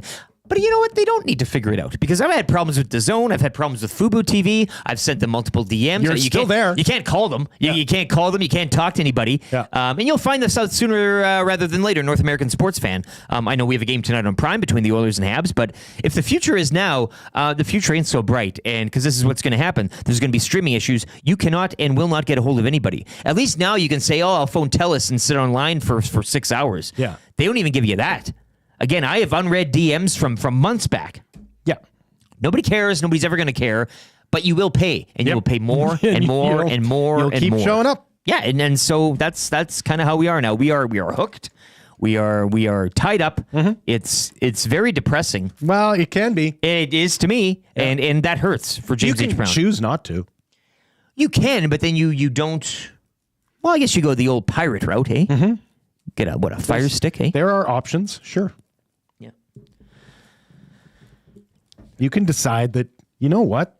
It's not worth the money. I won't pay for it anymore. Trev, you refuse to stream anything. It hurt seeing Mike Tyson. I think it was in the 6th round. He was going to sit down on the bench as soon as it was done, and he was kind of making that face. He winced. He winced. That's the word I'm looking for. Did you see that part? And I know you didn't watch it, but yeah, it was a tough look. That hurt. I felt bad for the guy. What also you hurt, felt bad for the guy making $20 million to get hit by cupcakes? Yeah, that hurts, man. That's a good point. Anyway, what also hurts is the only gripe I have with the new place so far. I finally did my first load of laundry and my dryer doesn't work. What? Yeah, that really hurts. So Is it a natural gas? Is it not igniting? What's going on? I have no idea. You want me to come by and Will take a look? fix it in 5 I didn't know minutes. that was an option. You want me to Natural come by and gas. take a look at that thing? If you're being serious, maybe. Yeah. Okay. Yeah. Listen. He'll run over after the show. I've battled many a dryer. You know your way around a tumbler. Okay. Yeah. So it hurt. I had to. It's still wet and cold, and it's been in the dryer all weekend. Hang him up.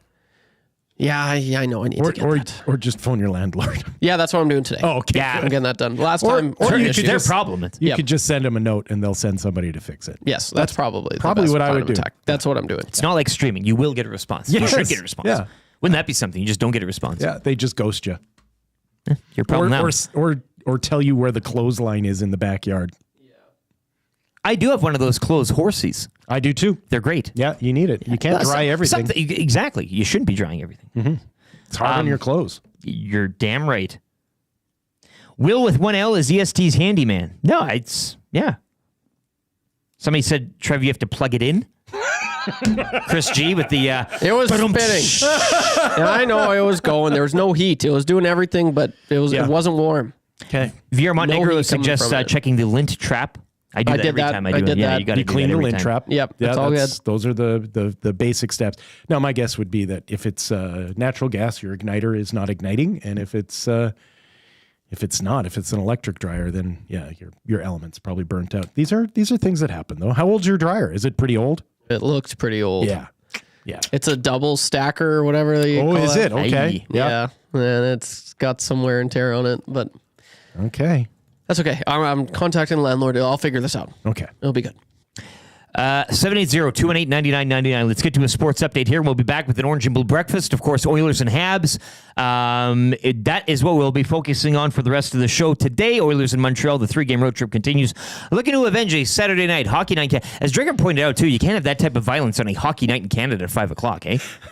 The text line is already offering illegal services, so that's good. Yeah, Joel, I know how to jailbreak a Fire Stick. I love that one. I saw that too. Just thank you, Joel. All caps lock as well. I love it. God bless you. We'll be back again. Your thoughts on tonight's game, Oilers and Habs. Let's get a sports update, EST sports update from you two, Trev. It's Lieutenant Eric Will Fraser, EdmontonSportsTalk.com.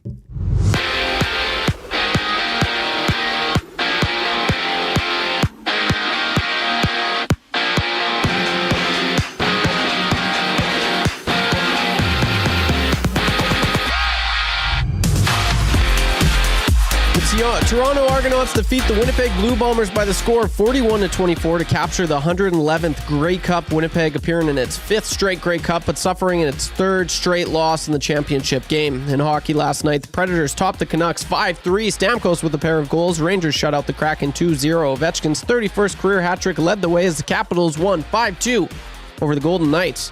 Carolina skates to a 4-1 victory over the Blues, and tonight, Oilers' 3-game East Coast swing continues with a stop in Montreal. You can join Tom Gazzola for the GCL Diesel pre- and post-game shows tonight with coverage beginning at 4:30 right here on Edmonton Sports Talk. The Oilers coming off a 4-3 overtime loss in Toronto Saturday night.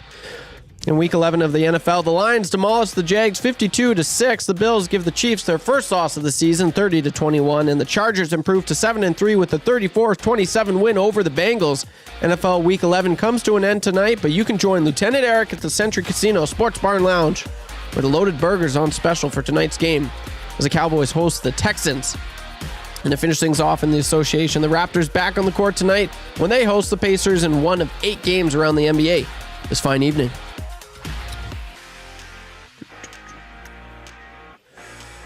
The wait is over. Sit and Sleep is now open. Celebrate with 20,000 square feet of savings on the trendiest furniture, home decor, and mattresses. Apply for your Sit and Sleep card today to make no payment for 18 months interest-free and be entered to win your purchase up to $5,000 on furniture and home decor. Next to Planet Fitness in South Edmonton Common.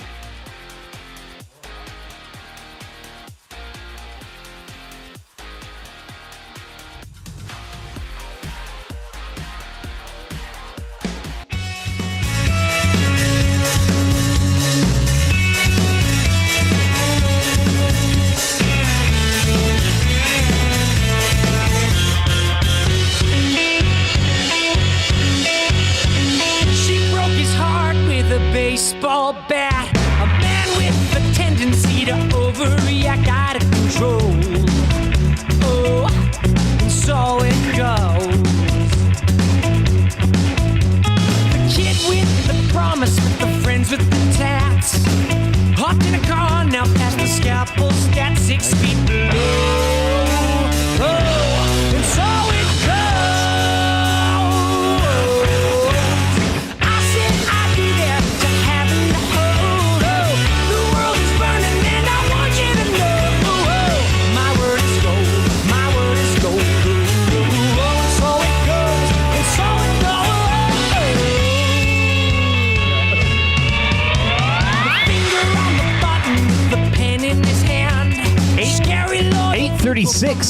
You're tuned into the Lieutenant Eric Show. As the imaging suggests, with Comrade Will Fraser. Dustin Nielson still away. He will be back sometime soon. We are streaming on the iHeart and TuneIn radio apps, and you can join us as well on YouTube. If you are watching along on YouTube today, pound that like button. We should be changing 200 by the end of the show, and hit the subscribe as well as we now pursue 10.6K. And if you are on the show any longer, we'll probably hit 11K by... You're welcome. no time flat. So 780-218-9999 is the Paris Jewelers inbox as well. Get your texts in. Text the day, $20 to A&W, where you can get the $1 small Pret coffee and the $2 small latte right now for a limited time. And the Nielsen Show presented, as always, by South Fort Chevrolet. Drive a little, save a lot at South Fort Chev. Oilers continuing their mini East Coast swing. 3-gamer began Saturday with an overtime loss in Toronto on Hockey Night in Canada. Darnell Nurse, of course, one of the stories in there. Evan Bouchard maybe becoming a story as well, as he tends to whenever the Oilers lose. But we'll get into this one right now. Orange and Blue Breakfast, Oilers Habs tonight. Once again, you can join Tom Gazzola right here on EST. He'll be back around 4:30 for your GCL Diesel pregame show. And immediately following tonight's game, taking your reaction on the GCL Diesel postgame show. Of course, joined by Hernan Salas, Matt Castian. I joined him on Saturday from Westgate Boston Pizza. It was a real gas. We had a great time. And happy birthday as well to Reno, 69 years young. So taking a look at tonight's game, I guess, and going over the lineups. Of course, we all know about Darnell Nurse. We'll get to that. Josh Brown, of course, recalled yesterday. Well, there's a lot of toughness missing from this Oilers roster right now. Yeah. Right? And again, we talked about Nurse coming into his own a bit. But no Nurse, no Vander Kane. When they are healthy, those are your two biggest physical forces. And Dreger mentioned the speed as well. And Josh Norris, I think a preseason description of him was a sail barge, like a shipping container ship turning in a... But he is physical. So I would expect some sort of introduction to his teammates in his physicality. If I was Josh Brown, if I was his agent, I would be saying, you need to look for an opportunity to make a statement to your team, to everybody else. Not scripted fight, but maybe a planned ahead of time. Well, but you are looking for an opportunity to show your teammates that even though you are missing this pretty key physical factor, I can step up in their absence.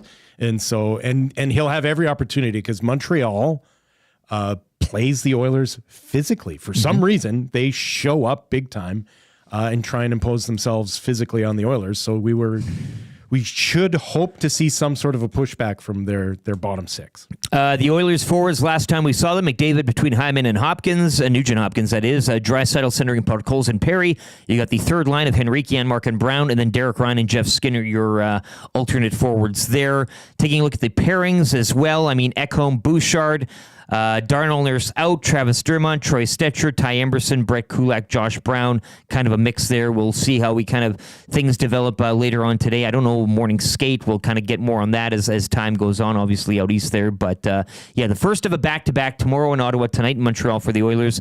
Taking a look at tonight's opposition in the Montreal Canadiens, Nick Suzuki, Yaroslav Slavkovsky, and Kirby Doc. Evans between Newhook and Caulfield. Dvorak between Josh Anderson, former... potential Oiler, Josh Anderson. Right. That never was. Brendan Gallagher as well in that third line. And Lucas Kundata, Joel Armia, and Emil Heineman on the fourth. The pairings, Hudson, Matheson, Gooley and Barron, Jekash, and Struble as well. And it looks like it'll be Skinner and Montembeault in net tonight. Again, another one of those four-nation goaltender type of for Canada. A bit of a head-to-head, sure. Yeah, so we'll see how that goes as well. Montembeault has some pretty good success against the Oilers, too, in the past, so we'll look out for that. Your injury report, Podium Physiotherapy. Check them out today, podiumphysiotherapy.com. You can book an appointment now. They'll treat you like an athlete. And Darnell Nurse listed as day-to-day as of the 15th with that upper body injury. Of course, we're looking at the head there. Bit of an owie, bit of a bump. Put the hot water bottle on it. Victor Arvidsson as well, still day-to-day as of the 12th. And you've got Kane, Berglund, and Stonehouse still in the IR when it comes to TSN. Taking a look at the hosts tonight, the opposition and the Montreal Canadiens. David Savard listed as day-to-day. You've got Jacob Perreault, Patrick Laine, David Reinbacher, Raphael Harvey-Pinard, and Carey Price. All on the injured reserve. Still long-term injured reserve. Right. Key to an Oilers victory tonight, Will Fraser. Their stars continuing to play like their stars. They have been. Yeah, they have been. They've yes. had success. Yes, it's been in overtime, but this is a team that has had 5 points in their last, of a possible 6 in their last 3 games. So they need to continue to do that. And what you would like to see is some sort of bounce back from an Evan Bouchard. In some sort of, he owes it. Talking about your horses too. He owes it to his teammates, to his team. This is the guy that you throw out there. And at this point in his career, the expectation is that he should be following up a wretched performance with a better one. YouTube Trev, key to an Oilers victory today. What do you got? Key to tonight. Okay, yeah. So I'm not worried about the offense. As we know, they had their chances, and they put up a graphic at the beginning. It was some point during the game. It's like they're first in ozone possession. They're first in grade A chances. They had the chances, and they're starting to capitalize on them. So that's good. Getting the lead's not the problem, but holding it is right now, as we've seen. And that's 3 straight overtime. That they've lost the lead. That's gone to overtime. They've been able to win 2 of them. Lost last one, which was just super annoying. So just don't make dumb mistakes. Know how to handle the lead. And, you did it so well last year. So just continue to do that as well today.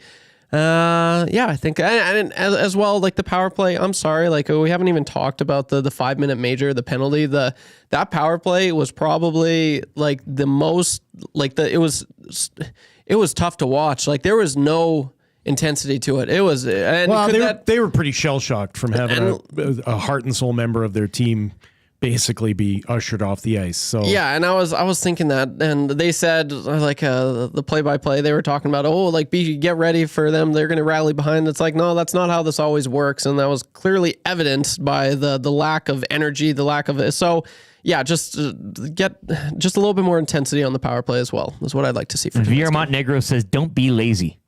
Yeah, that would help. That's good. Sure, that's true. And cue up the old Seinfeld clip. Anybody can take a lead. You have to hold the lead. Yeah. Anybody can just take him. Yeah. I like how he leans back too, and he does that every day.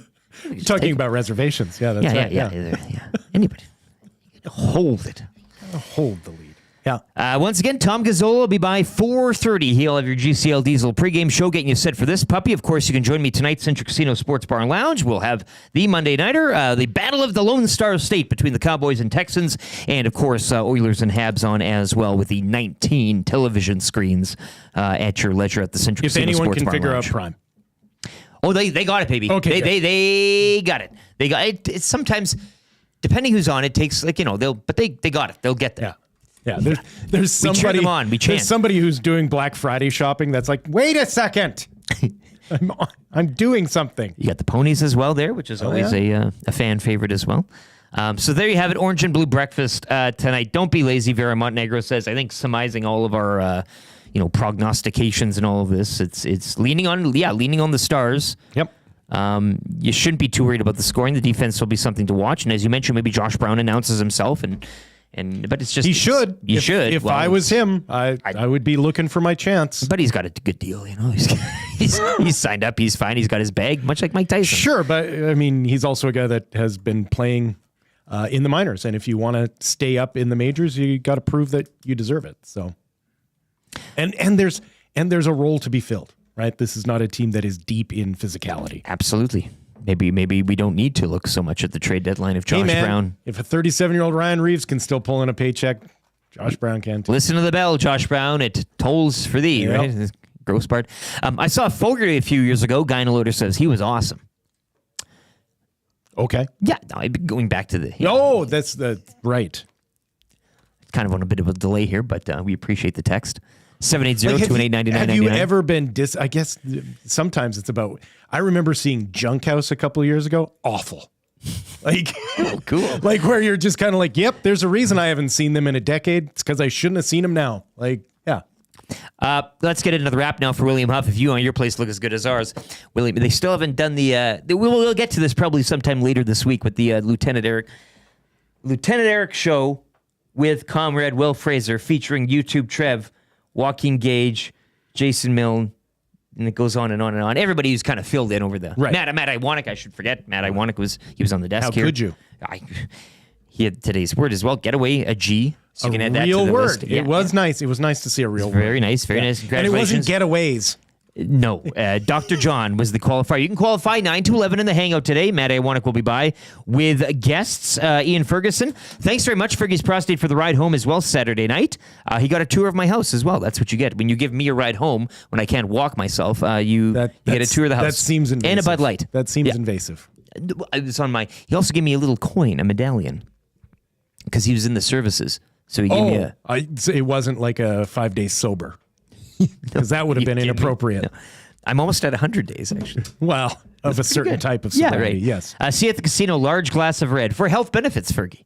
We might not add. a thing. Anyways. Loaded burger on special tonight. Steak sandwich is delicious as well.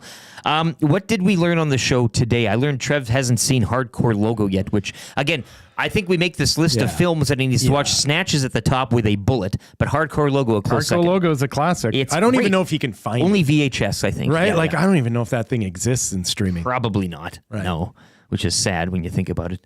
But what did we learn on the show? Anything else, boys? Round the horn here. We learned people still want to believe, and it's hard for me to fault them for wanting to still want to believe. Well, we learned a little nugget about Christmas that you kind of floated out there. Well, listen, I learned that. That feels believable to me, actually. Yeah. That your stepdad's really upset with me right now. Yeah. Listen, he still believed. As he's putting on the hat. And Yeah, that's right. Yeah. I saw Mommy kissing Santa Claus. It's Dad that's kissing Mom. I'm just sorry. Sorry to ruin that song. It goes back to those songs with innuendos in it, right? We talked to Alan Doesn't Jackson, it make the song a little easier to understand? You're getting it now. Yeah, right? yeah. Like if for years you heard I saw Mommy kissing Santa Claus, aren't you upset that Mom is... What's she doing with that man? Yeah, why is she doing stranger that to from the Dad? chimney. Yeah. So that's it, hey? Yeah, I think so. Trev, did you learn anything? Yeah, I'm just trying to think. You learned that Will can fix your dryer if need be. Yeah. If you're dead, You've got him on call but really, here. you don't own it. Your landlord does. Yes. And it is their responsibility to fix it. Yes, I will be contacting them. Say you are garnishing your rent by $5 every day that it is not fixed. Should be. Okay. It's actually something you could apply to the, what is it, the rental board or something. Well, send them the receipts for when you take them to the dry cleaning. Yeah. Or whatever the case. Yeah, I don't know. You could do that. Yeah. Or don't. Let's not start this relationship up adversarially. I don't want to. I want to be in their good books. So Right. I'll do everything. Well- I'll handle this respectfully. Yeah. When they Maturely. dodge your call for a couple of days, that's when you drag that. Yeah. Correct. Survey Brett learned what a burger and a grape snow cone is. That Alan Jackson is a pervert? Is that what we learned? He's a dirty old man. Jody in the Nasty Chat says Hardcore Logo is on YouTube. Is it? That would make perfect sense. That would make a lot of sense. Yeah, so there you go. Oh, yeah, you need to watch that. It's in the name, Thank Trev. you for letting us know that. Thank you, Jody. I should have thought it might just be for free on YouTube.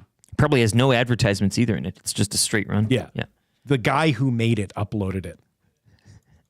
Yeah, He's just probably. like, at this point, this is the only way people are going to see it. Got to get it out there. Yeah. What are we watching tonight, boys? What do we got tonight? Prime. We're watching Prime. Get on the Prime. You'll be drinking Prime. You'll be watching Prime. Yeah. We are watching Oilers versus Habs. You know what? The early start, I'm kind of happy about. I love Eastern road trips. East Coast puck drops, baby. Yeah. Give them to me. There's nothing better than that. It's I love Eastern road trips. It's ideal. Yep. Yep. I'll be watching that as well. Okay. You'll be watching that and the Monday Nighter. God, I can't wait to watch the Cowboys piss this one away at home.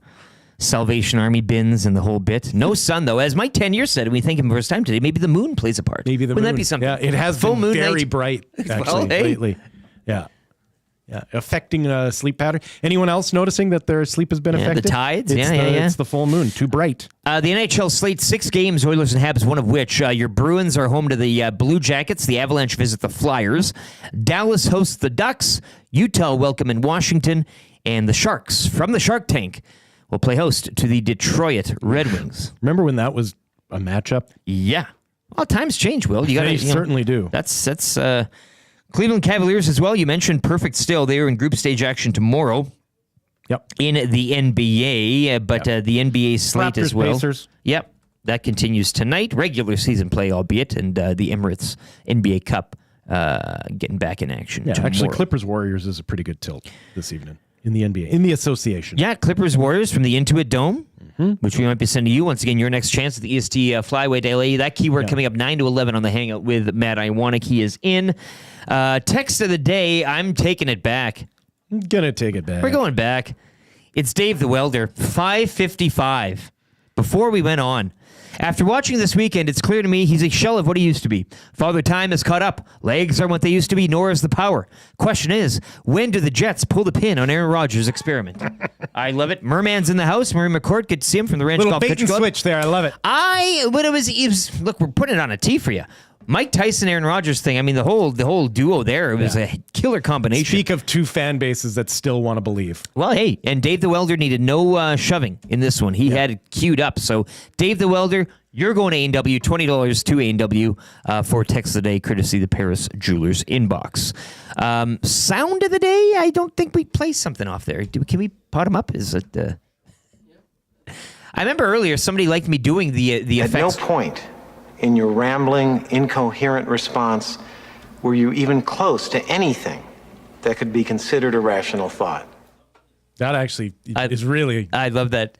Really effective for Sums what up the show. we've put out. Yeah, the entire show. Yeah. Maybe the entire 3 or 4 weeks here. Yeah, that exactly. The on. last month, it can pretty much be summed up there. Dustin Nielson, very much still alive.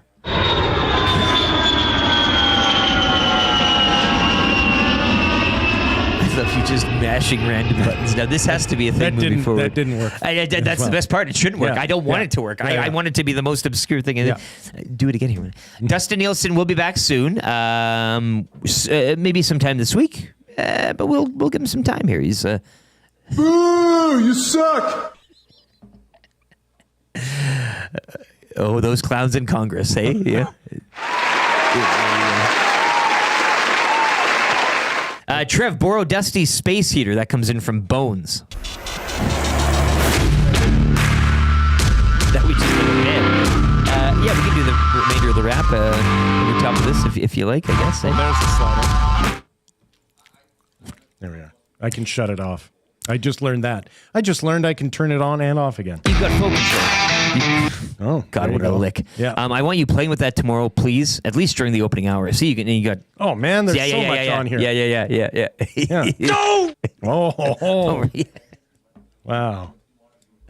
Those clowns in Congress, am I right? Behave. Yeah. That's current. That feels very current. Yeah, baby. Oh, even more current. I think these are more for the Reed Wilkins show. This is kind of the ropes that, hey, yeah, it's no con. Go ahead. Make my day. I'm waiting for a Crocodile Dundee. There's got to be one loaded in there. Hey? I'm looking for my... call that a knife. I'm looking for my Logan or Jake Paul drop. Where are they? They are so culturally relevant. Huh. Is that... What are we looking at here? Is Jasmine in today? Yeah. Jasmine? Yeah. Jasmine. Yeah. No, it is her. She's ignoring us. Oh, it is her. Yeah. This is great. Brokenhearted. Oh, you're going to... I want you to bounce into the hangout like Stone Cold Steve Austin. Smash the glass, get in there, and tell her everything. Want this right now. Damn it. Anyway. 780-218-9999. Cowboys, Texans. Cowboys, Texans. Who do you think wins tonight? $25 to Central Casino Sports Bar and Lounge will be on the line. That's all you got to do. Text in Cowboys or Texans. If you correctly pick the winning team, you'll go into the hat. I'll pick one of you tomorrow, and you'll be walking away with $25 to Central Casino Sports Bar and Lounge. Cowboys, Texans. Cowboys, Texans. 780-218-9999. Text that in right now to the Paris Jewelers inbox, and you could be $25 richer in Central Casino Sports Bar and Lounge. Credits. Play another one.